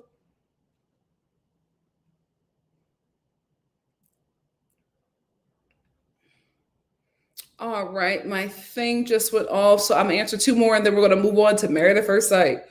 Oh God. It's a lot going on already. I just went back to his, let me go to his Instagram. Chris is acting a fool over there on that Instagram. Hey, Black Lavender. Black Lavender said, I have been enjoying Jacob dragging Chris on social media this week. It has been a lot. Thank you, Vicky DC. Cameron Knight says, because Sierra isn't going to be on the new season of Love and Hip Hop Hollywood, but this would be a great opportunity for her to actually be in the studio and put out music. Yes, and it seems like, guys, honestly, the music that they are going to put out is going to be good if they actually put it out. What we've heard thus far, I'm here for it.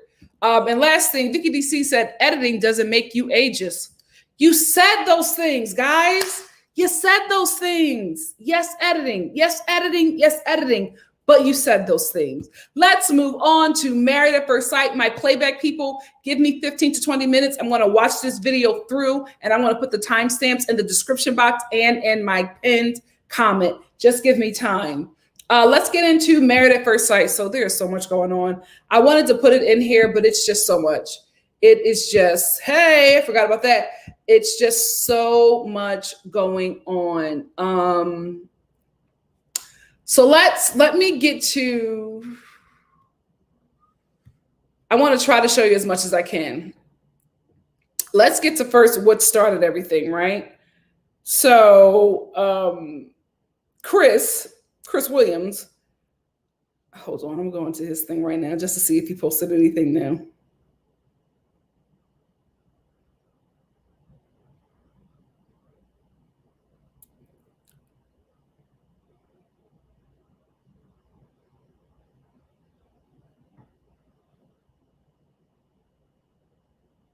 Okay, so he hasn't posted anything new. So Chris was wilding on Instagram, okay? And he started taking shots at everybody. And he started exposing some tea. So the first thing he did was expose Eric and Virginia. So Eric filed for divorce from Virginia. Who's surprised? He filed for a divorce from Virginia. And this is actually from Married at First Sight fans. Chris reposted it. And he said, but then we look at the court records and hashtag respect our privacy. But then we look at the court records and Uncle Sam says you are lying and have been. Y'all filed weeks ago. Are we stupid? This is talking about Eric and Virginia who are still filming, who were filming, or whose couples cam is still airing on this show. And Chris is basically saying that they are faking it because Eric has already filed for a divorce from Virginia. And it shows here what I just put up. It shows here that Eric filed for a divorce from Virginia on June 29th, 2021. And it's an uncontested divorce from Virginia. They both filed actually. And it's an uncontested divorce. So they were saying, please respect our privacy because, they're still filming or whatever, or their show is still airing. And Chris is basically saying that they're only saying that because they still want to get their check. And, because the show is still currently airing, but they have not been together for a very long time. And Eric filed for divorce. Eric and Virginia filed for an uncontested divorce in June. And then he puts on his Instagram stories, ask me questions, right? So he says, somebody says, why do you think that Eric and Virginia are getting a divorce? Chris says, I have no clue, nor do I care. However, I know their S is fake. They were scared of me coming at them at the reunion the second day because I found out some S and they didn't want me to expose it. Because if I would have been there, which I decided not to go, and Virginia would have laughed like that on set when Paige was talking at me, I would have pulled out my scroll and exposed everything. But I purposefully did not show up because I didn't want any more drama and production wanted more drama. It's a reality TV show. Eric was trying so hard to keep up with Virginia's drinking habits that he got a DUI and had a court-appointed rehab for 45 days. While he was in rehab, Virginia was in Mexico trying to have a threesome with Haley's brother and spouse. Ask them if it's true. Then he put this. Who do you think told me about the failed threesome attempt in Mexico? Paige. Ciao. Then he goes, that's why in the earlier part of the season, I was upset at people in my business criticizing me, not because I can't take correction, but you cannot take advice from everyone. Case in point, when I say fake, Eric and Virginia went the whole season pretending to be good and on the reunion, but now they are getting a divorce. LOL. How are you in my business? We know the truth about your mess. You don't like your man. So that's not a correction problem. That's a mind your MF and business problem, but they call the real fake and the fake real. Don't be deceived, people. Then he says, I got bombs for days. I am just trying to be kind because my new friend wants me to chill. I told her I will chill. But if she didn't, I would ruin some images. Not just from season 12, but back as far as season 1. Now he beefing with people from season 1. Y'all enemies hit me up because they hated a lot of y'all so much. A lot of former cast members from previous seasons dogged me on Instagram. While they were doing that, I was creating a hit list.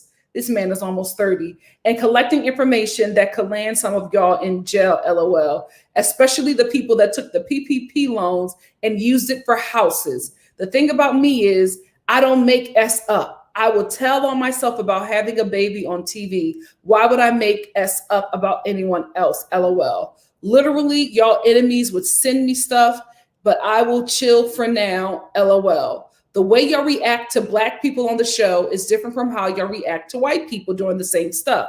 The way y'all react to bad wives on the show is completely different from how y'all respond to bad grooms on the show.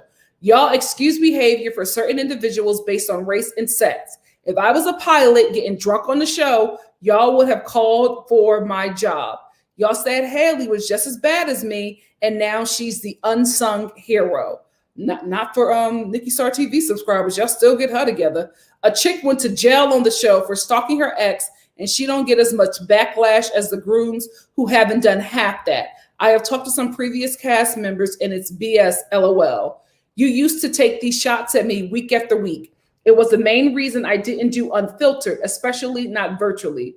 Some of the comments you stated were uncalled for. I guess he's talking to former cast members. I guess it was to build you up and explain to you but explain to us why you started renovating your house the same year you applied for the PPP loan, which is for businesses who show great need. I know businesses who really needed it and didn't get it because it ran out. Then he searches on this PPP loan site. It's called Tracking PPP. And who the hell is Jamie Otis? He said Jamie Otis was using the PPP loan for trips to Miami. I saw your husband talking too. Who is Jamie? Who is Jamie? And what season is she from? He says, what other cast members want smoke? I have no respect of person. I made sure I got dirt on everyone that ever said some stuff on me. I'm moving silence. I know who y'all are, and I ain't forgot. Test me. Almost 30. Then he posts the divorce filing for Eric in Virginia again. He says, this is just a repost. What happened to the condo and the cats? Y'all hated a real upfront dude, but fell in love with actors just because they fulfilled your fantasy of giving an illusion of real love. It's BS. It was a bad match, but we don't want to talk about that. What happened to the great advice y'all had on TV? Then Virginia posts, because she's seeing all this crazy stuff that he's posting. She posts PSA, it's never appropriate for someone to ask someone if they are pregnant. I have, however, been in bed for 3 days with a stomach bug. He says, but it's okay to ask me on TV if the baby is mine and laugh, but it's okay for clout, for you to try and dog me out for clout only after producers gave you cue cards to purposely antagonize me to get me upset for ratings. But it's okay to say that you don't think a woman is actually pregnant. Yeah, I'm not letting up on you or Eric. Almost 30. Is he over 30 at this point? He's either almost 30 or over. Sad. Y'all are only staying together to get your check for couples cam. Cut it out. Then he posts this. Whoo, child, that man is going through it. That man is going through it over there on Instagram. He posts this. This is Eric's post. He reposted it.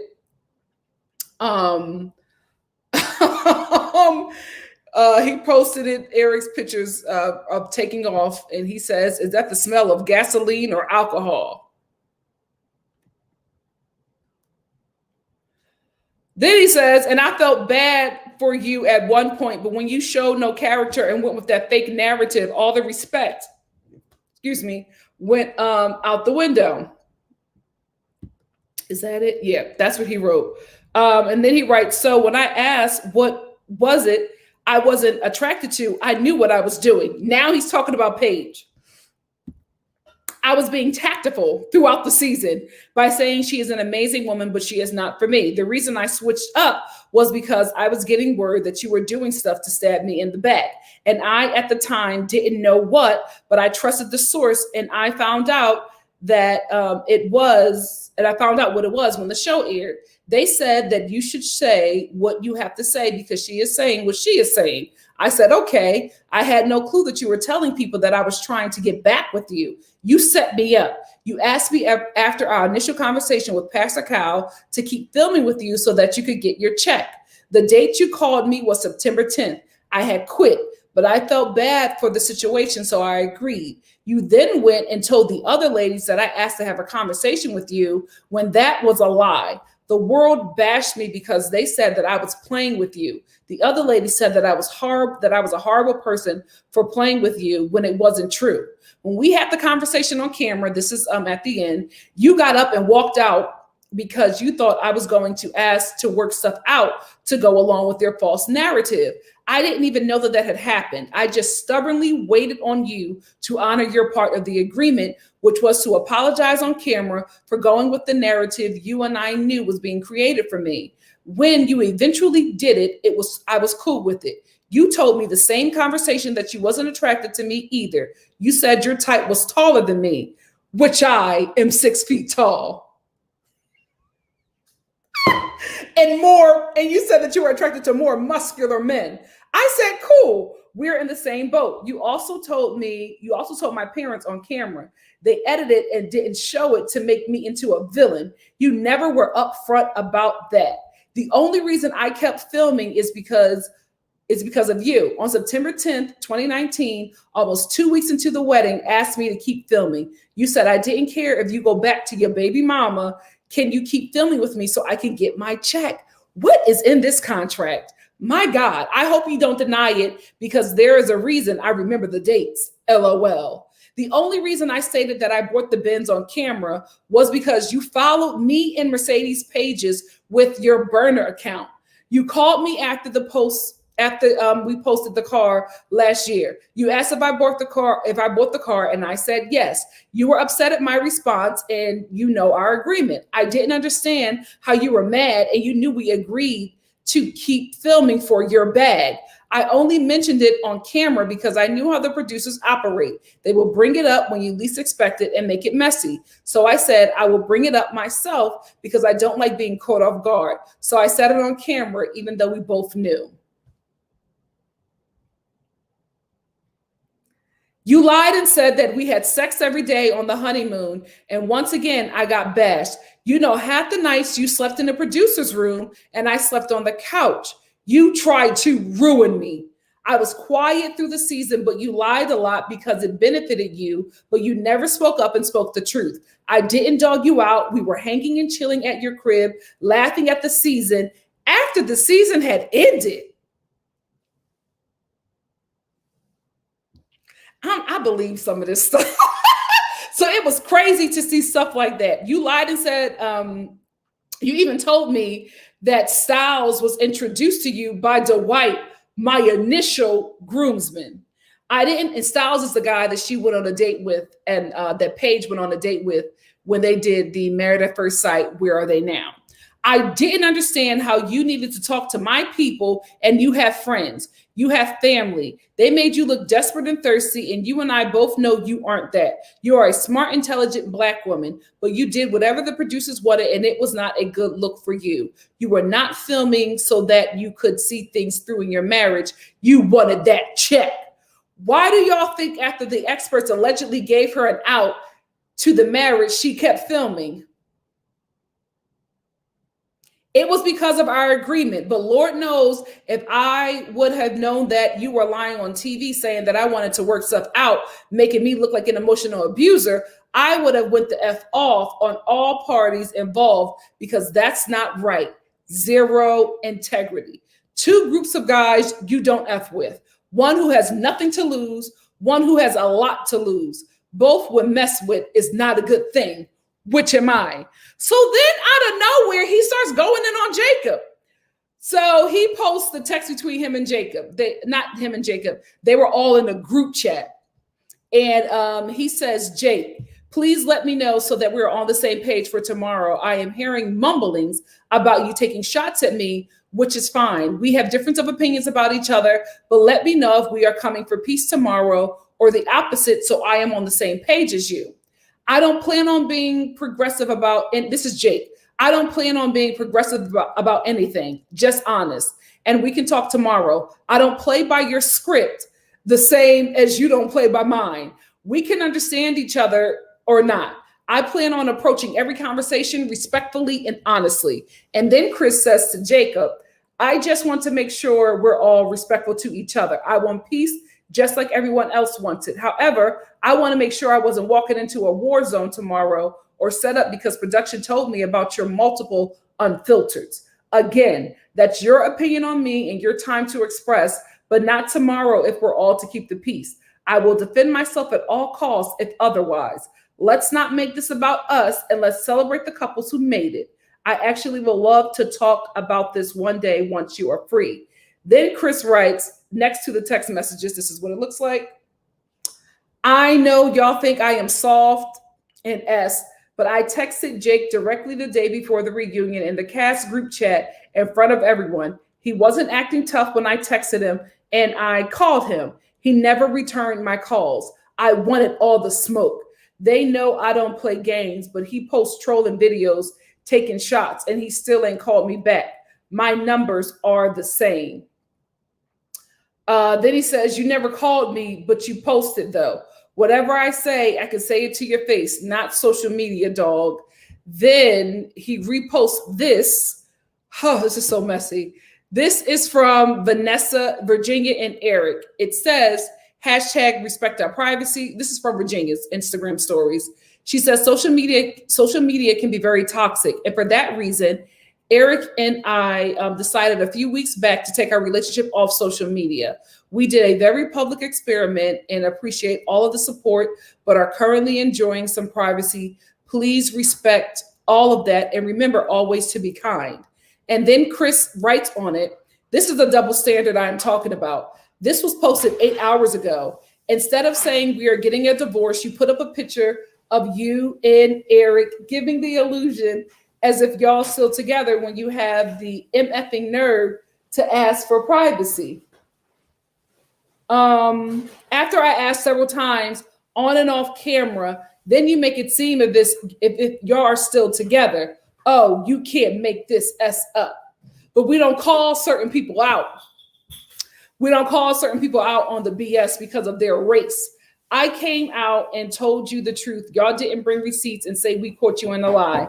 I came to you and told you all of my dirt up front, but I still got called a liar. A white couple is lying and there is proof, and y'all still don't treat them as y'all treated Paige and I and the other black couples. Double standards. Ooh, I gotta call you out on that. This is BS. She clearly just lied. They've been lying for weeks. She doesn't want to stop being a party girl. That's fine, but don't insult our intelligence. And then at the end of this, Virginia posts this. Just wanted to say thank you for all the overwhelming amounts of positive messages today. We are very thankful for the mostly amazing and supportive followers. Oh, we're not done. We're not done. There's still more, right? So while Chris is posting in his Instagram stories, Jacob is posting on Instagram TV. He's posting all of these responses to what Chris is posting. Here is one. So what happened today? Who rattled Mr. Big Chest's fucking cage? Like, why is he throwing all these little bombs out there and talking all tough? Are people not paying enough attention to him lately? Like, what's going on? Then he posts this after Chris is still going on. So I saw a little Chrissy Teigen's going now on me, but I mean, of course I jumped in, but he's posting the text of him texting me, and he called me like 3 times before that. I'm like, I don't want to talk to you, dude. And so I answered his text and told him, I'm like, you can see on his text, he's saying, I want to be on the same page because he heard I might say something. And then he doesn't show up. Like, why didn't you show up, dude? Were you gonna run out like a female, like you did with your Pastor Dwight, because you didn't like what you were hearing? Is that why you didn't come? Just be a man. Like, you make excuses for everything. You haven't owned anything that you did. Nothing. Like, just stop. And like, look, I already told you, like, just line it up with Rough and Rowdy. We can get paid to punch each other in the face.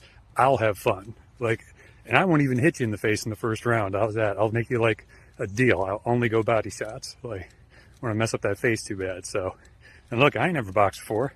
You might be able to beat my ass. It's fine. But we could both get paid to punch each other in the face. Just do that. Why you run around like a female with this feminine energy? Like, dude, I've never seen a male, like, have 200 stories on their thing and then running their mouth like a gossip queen. Like, seriously, dude. Like, and where did it come from? It came from nowhere. He gave us these fake apologies, right? Talking all this like, oh, I'm sorry for my behavior and like all these things. I regret all this. And then like when everything was airing, after he'd already apologized, he's running his mouth like he's, about to bust Eric's ass or something. Dude, you're so moist. Just stop trying to be a badass, okay? I've heard about your 8th grade hands, but frankly, I don't buy it, sir. Cheers. Moist? Oh, okay. So let's get into Chris first before we get into Jacob. Jacob Hive, I hope you are here. Chris, I believe some of the stuff. I believe some of the stuff that he said. I believe that Paige was like, we have to keep on filming so we can get our check. I think he was, checked out of this show early on.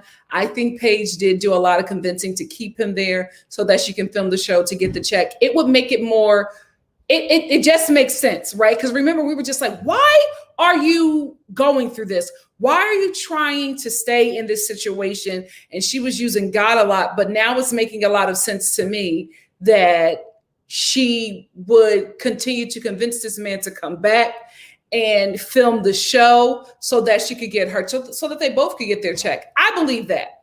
I do believe that. I do believe that they were messing around after at his house, watching the show together.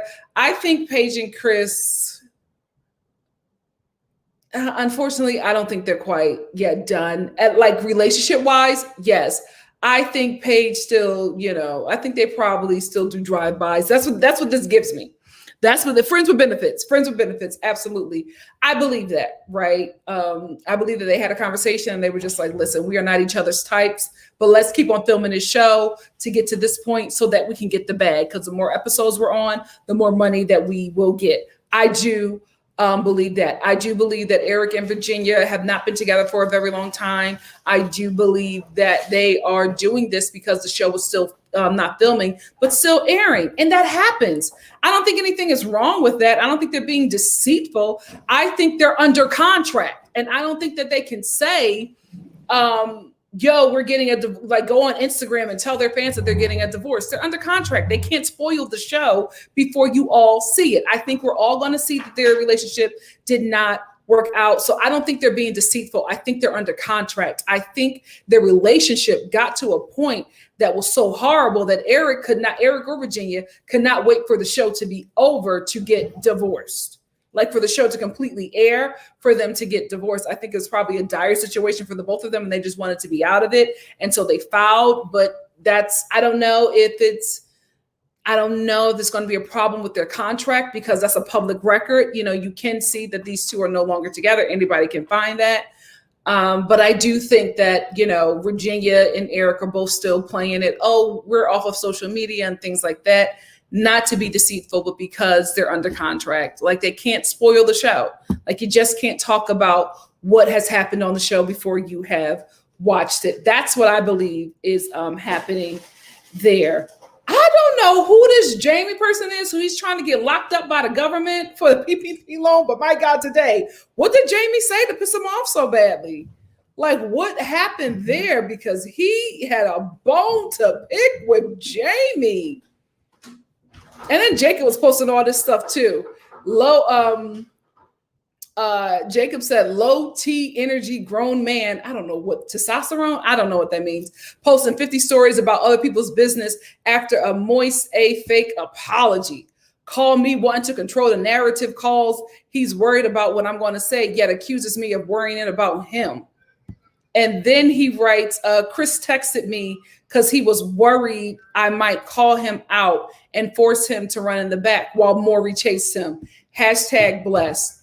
I can understand Jacob coming back at Chris, right? Like I said, I believe some of the stuff that Chris said.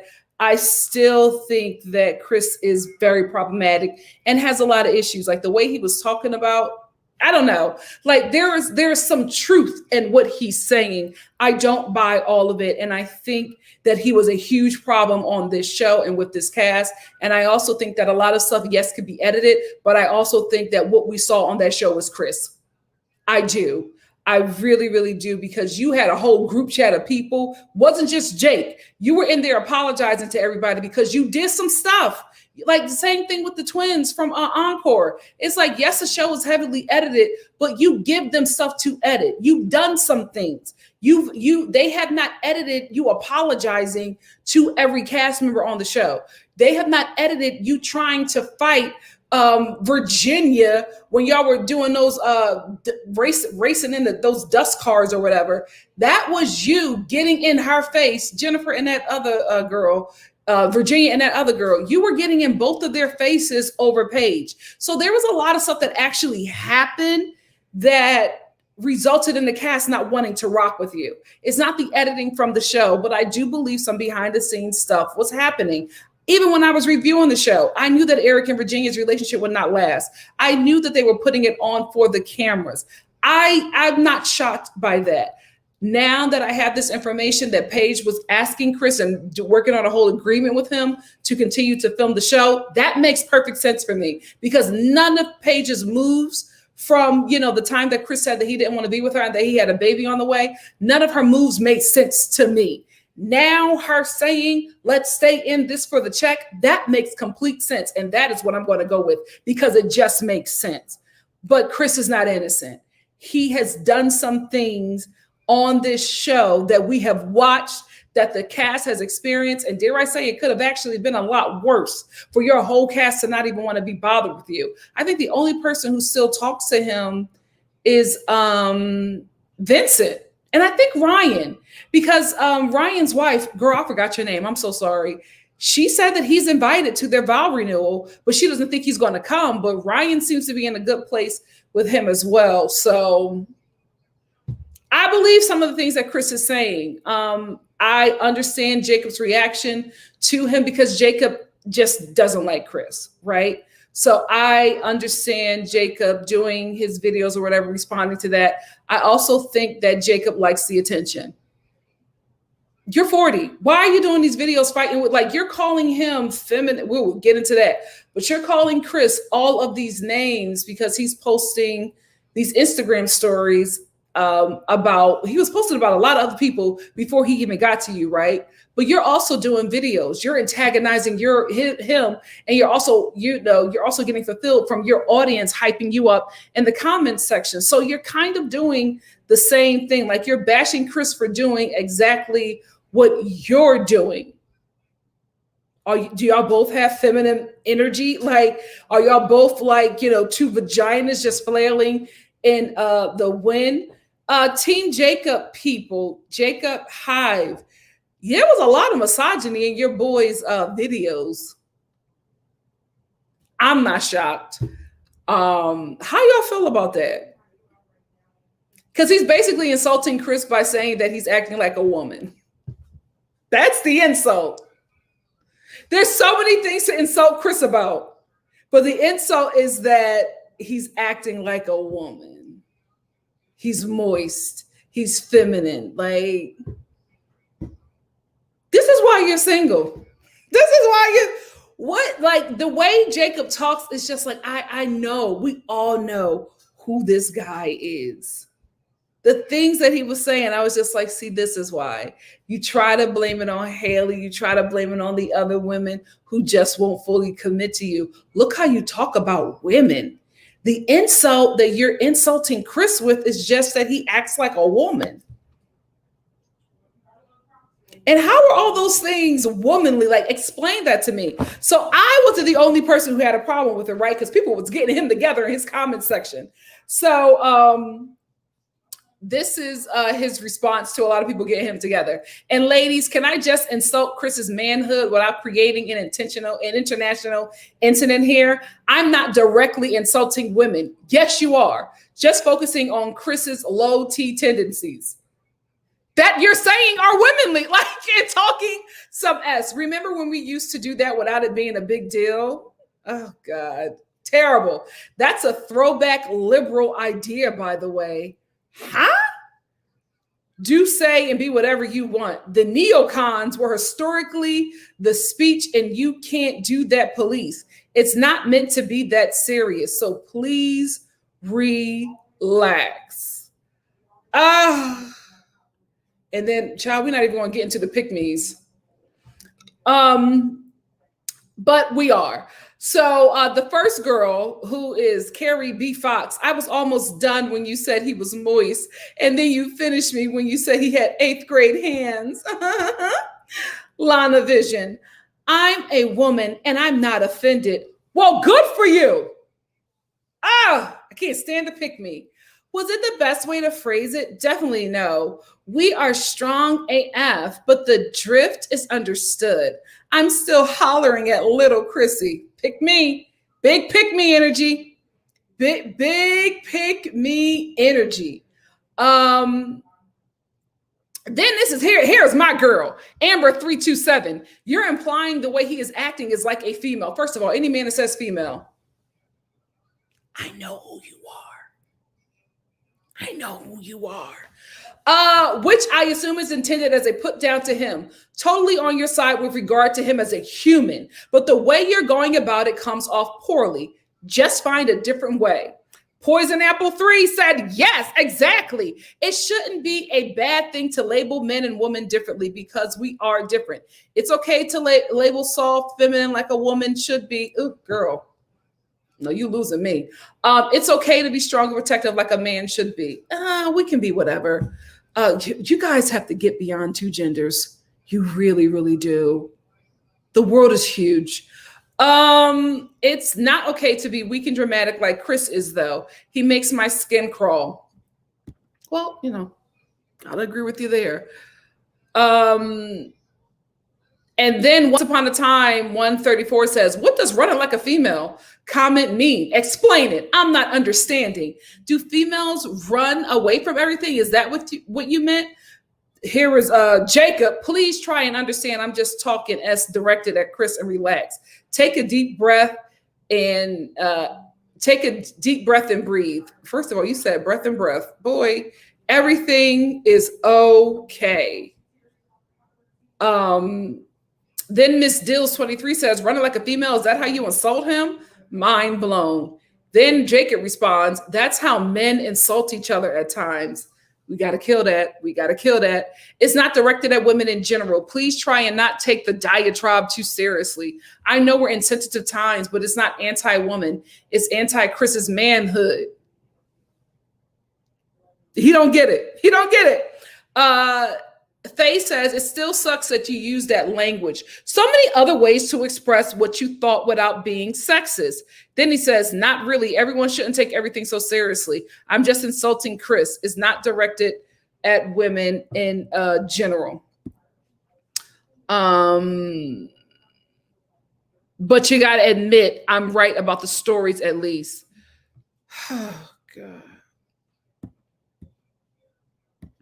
So what's up, Team Jacob? I have no problem with him defending himself. Why women got to take a stray? Right? It's just men getting at men. But if that's how you insult another man using traits that are, that society assigns to women as to be less than, then that says a lot about how you think about women. Him and Chris, the same damn thing. Period. Period. Period.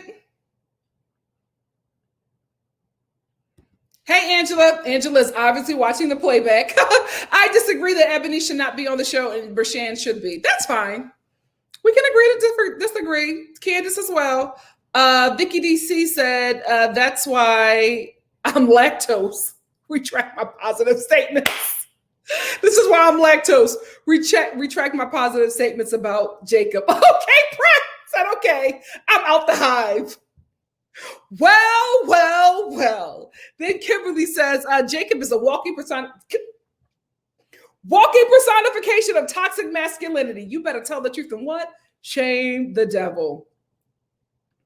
Yes, Planning with Danny. That's exactly what he was saying.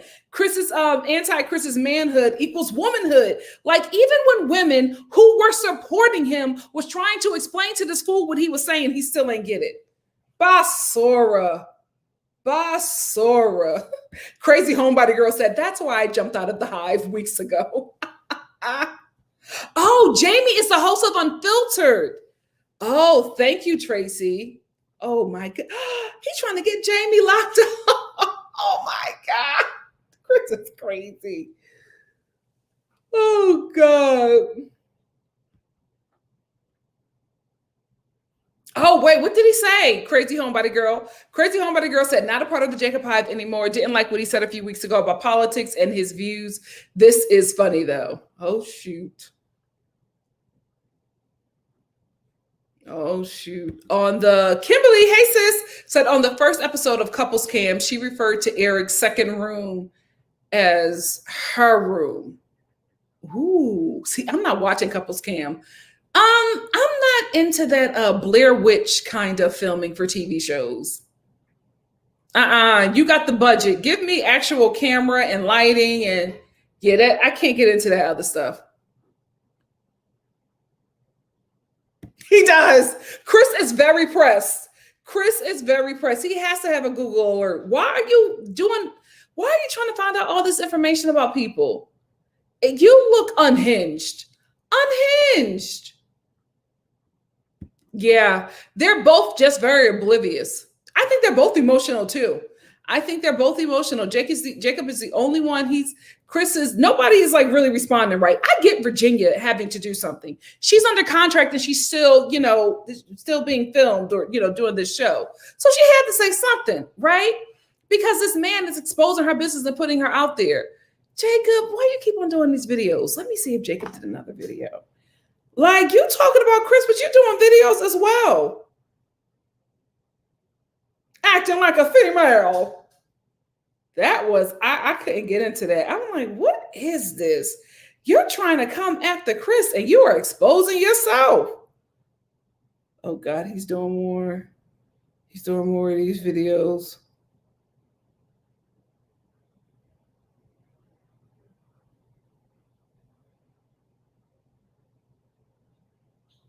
Oh my goodness. Jacob, I can see why you are single. I'm sorry. You got to change how you view women. You have to change how you view women.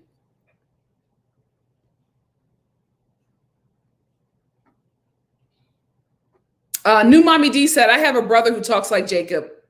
We get into it all the time. He really doesn't mean no harm, but the misogynistic words he uses are harmful. Yeah. Because this is the thing. I think that Jacob is a good guy. I do.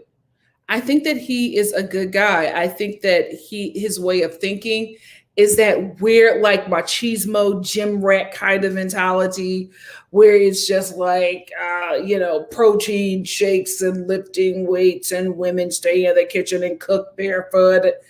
That it's very like outdated and misogynistic, but because he's around people who think that same way, he thinks it's okay. I think being on a show like this, or not thinks it's okay, but is comfortable with being around like-minded people.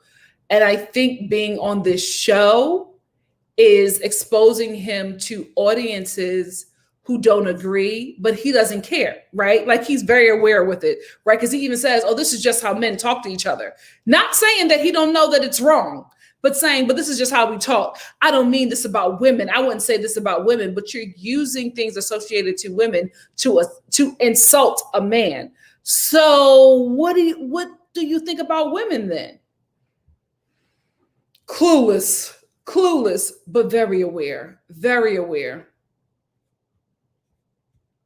Wait, where's this comment? I just saw a comment that made me laugh. Oh my. When I saw this, I said, I can't wait to talk to the Jacob Hive. I can't wait to talk to the Jacob Hive. It was just, I was like, oof, just listening to it, like, moist. It was just so many shots women were taking. And I'm like, how do we get in this? This is between you and Chris. Why are we being pulled into this fight? Child.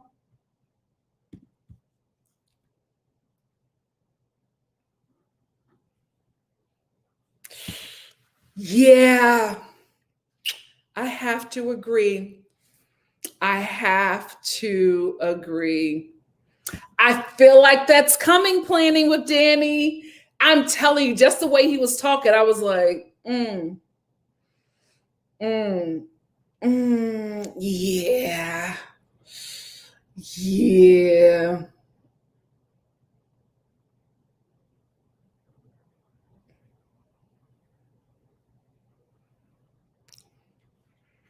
The way Chris was talking, I was just like, get out of here. Since we're here, let's talk about Chris trying to throw. I'm sorry, I gotta call it out. Let's talk about Chris trying to throw race in this conversation to get sympathy. Y'all come after this because we're a black couple, but y'all let Virginia and Eric. Chris, you were terrible on this show. It has nothing to do with race. You were just a terrible guy. Will there be people who will attack you because of your race and send and give you all kinds of insults concerning your race who watch this show? Yes. I believe that there are people who are probably, who don't like him on the show, who are probably, saying very racist things or racially tinged things, racist to him, right? Well, that doesn't excuse it. That doesn't make it okay. That happens to every and any black person on TV. I get stuff in here. People say, I told y'all somebody, I think some white knights mailed me something about how God is going to kill all black people. And that was back when I was doing hair reviews. I was like, oh my gosh. Who would have thought that my Miss Jessie's hair review would set off the white knights in Oklahoma, but it happened. It comes with the territory with this skin, not excusing it, but I'm saying that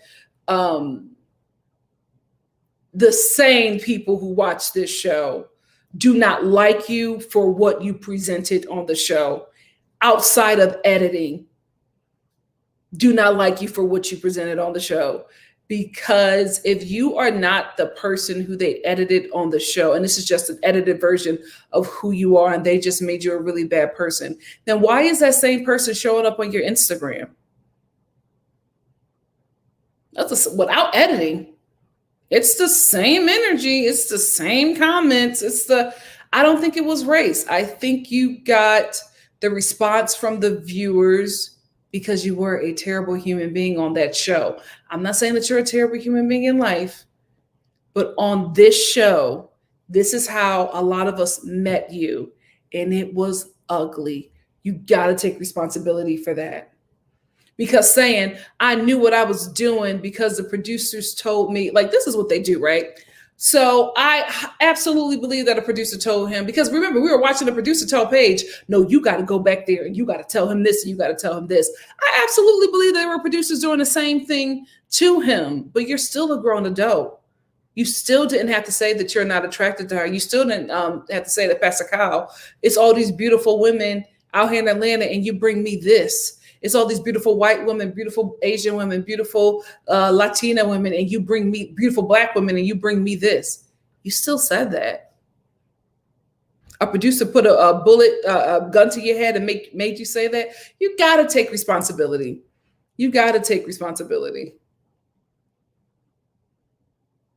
Hey, the bombshell blurb said he does. Chris is so pressed. Doesn't know what being the bigger person is, and doesn't mean telling us all the ways you think you're the bigger person. Yes, you know what was taking me out? When Paige told him that she wasn't attracted to him either, and she liked she liked guys who were taller. And he was like, you said that you weren't attracted to me and that you like guys who were taller, even though I'm 6 feet tall. I said, ooh, that one got you. She hurt you with that. She hurt you with that one. Oh, goodness. Janice said, I wonder what caused Chris to go off like this. Me too. It seems like it came out of nowhere. Me too. I really, really do. He just went off on everybody on that show. You know what? Maybe he finally got around to watching the Where Are They Now from season 12. Because I had just watched that. So maybe he, watched that and felt some sort of way because Paige did say that he was trying to call her and she changed her number and blocked him. Maybe that's what set him off. And he's also now on Instagram, in his Instagram stories, looking for love because I guess with him and Mercedes didn't work out. And I guess his new friend who was telling him not to post things, I guess it didn't work out with her. Now he's back there saying, I'm about to get back out there in the dating game. What should I be looking for? So he's looking for love again. If anybody's interested. Oh, I can see that. Planning with Danny said, Jacob strikes me as very insecure, which is why he struts like he's hyper masculine. Him and Chris are cut from the same cloth. Let's tell it. I agree, because all of that, let's get into a boxing ring together. What? And Chris is acting like a female. What are you doing? Oh, just because of his Instagram stories, you think that, because you think being manly is fighting, being brutal, hurting each other. That's what being a man is. What in the 1950s?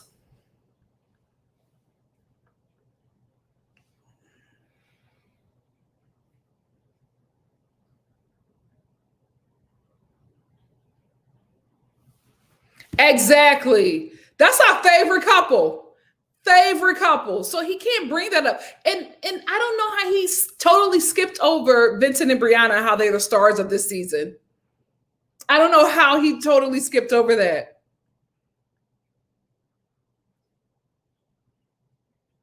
Hey, basically Brittany says, how about you date yourself and work on what you need to? Because Chris got some issues and he needs to sort that out. He really, really does. He really, really does. He has some issues. Okay, we're being honest. Vicky DC said, I hate to say it, but I will watch a dating show with Chris because I want to see the chicks that go along with it. Listen, I happen to agree. Regardless of how we feel about Chris, for what he showed us on that show, he's good TV. He is interesting.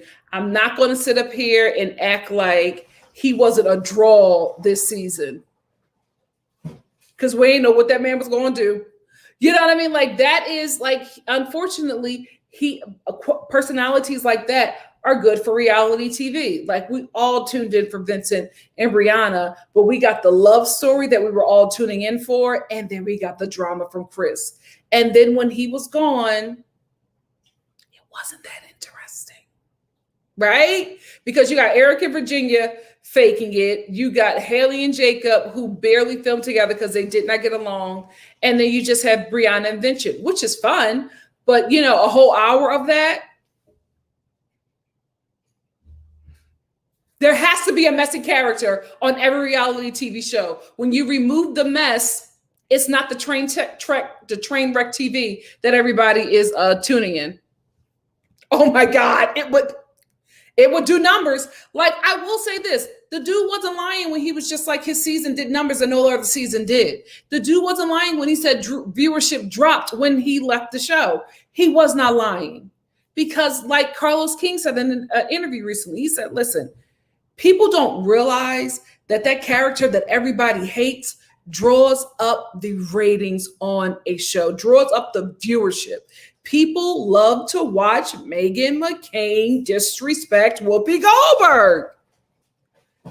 Oh, there's no clips of any other person, but it's always clips on Twitter, in the social media realm, of Meghan McCain going at it. If it's not Joy, it's Whoopi Goldberg. Drives up the viewership. It just happens. It just happens.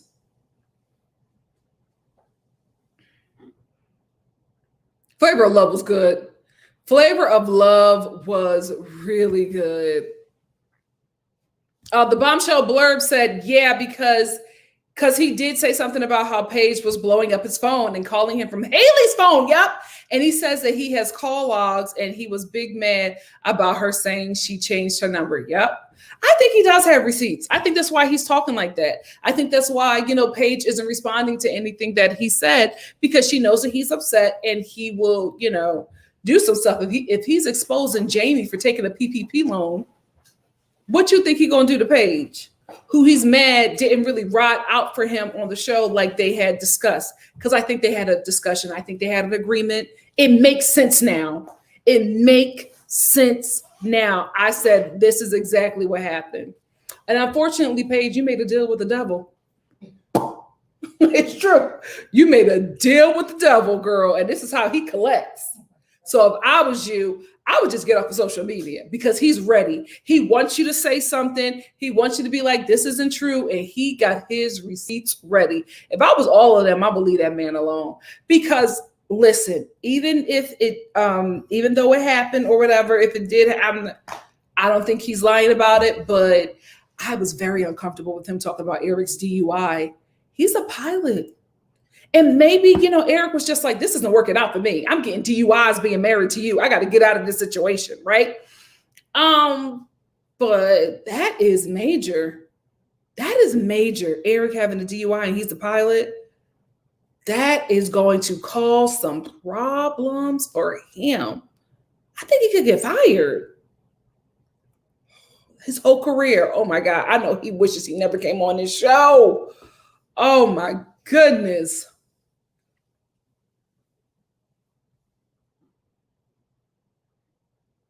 Yeah, absolutely. That's what I think, Kimberly. Kimberly said production casted Chris as the villain and he understood the assignment. I absolutely agree. That's why I do not believe any of them when they're just like, we don't know who this guy is. He was not like this. Chris was like this. Chris was like this when we met him. When we met Chris, this is who he was. So I'm not buying anybody on that show, any of the experts saying this is not who Chris is. He showed up on day one on camera. So y'all can't lie to me. Y'all cast this man as the villain of this season, and he showed up. Unfortunately, he did a much better job than y'all expected. Y'all got a super villain. Y'all got a super villain and got scared. Y'all got a super villain and got scared.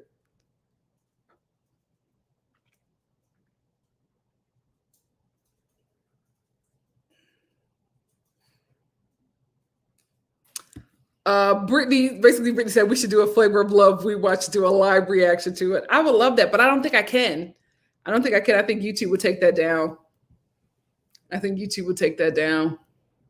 Anyway, family, I got to get out of here. I want to try to get y'all some stuff up because I was going to do a live, but I realized, listen, I have to be honest. My 4th of July is Juneteenth. So I'm not, we don't really celebrate the 4th of July. I feel like for not everybody, but, for a lot of Black people that I know, it's just a cookout day for us. We just cookout and it's like a break, probably for non-Black American, African-Americans on Juneteenth. It's just a day off and, I'll maybe cook out or run some errands. It's not something that we all celebrate because that wasn't my people's independence. So I was going to do I love it the lockup lot because I don't have cable. I have streaming services, so I can't watch the show until the next day. So I was going to do a Love After Lockup on Saturday, but I'm just like, everybody's going to be celebrating. If not, chilling, and you should be. You should be with your family, just having a good time. So I think I might just do a filmed review of Love After Lockup, but I enjoy it so much because we're going to do the Bachelorettes this weekend. So, because I can't do it today because I won't be able to watch it until tomorrow. So I want to figure it out. Because I don't know. I enjoy doing Love After Lockup live. That's so much fun. We'll see. Let me know what y'all think. I may put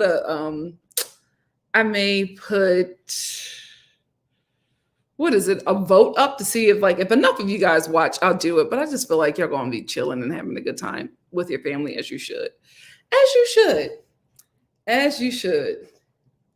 Tracy said, no, Love After Lockup has to be live and we will wait. Oh, okay.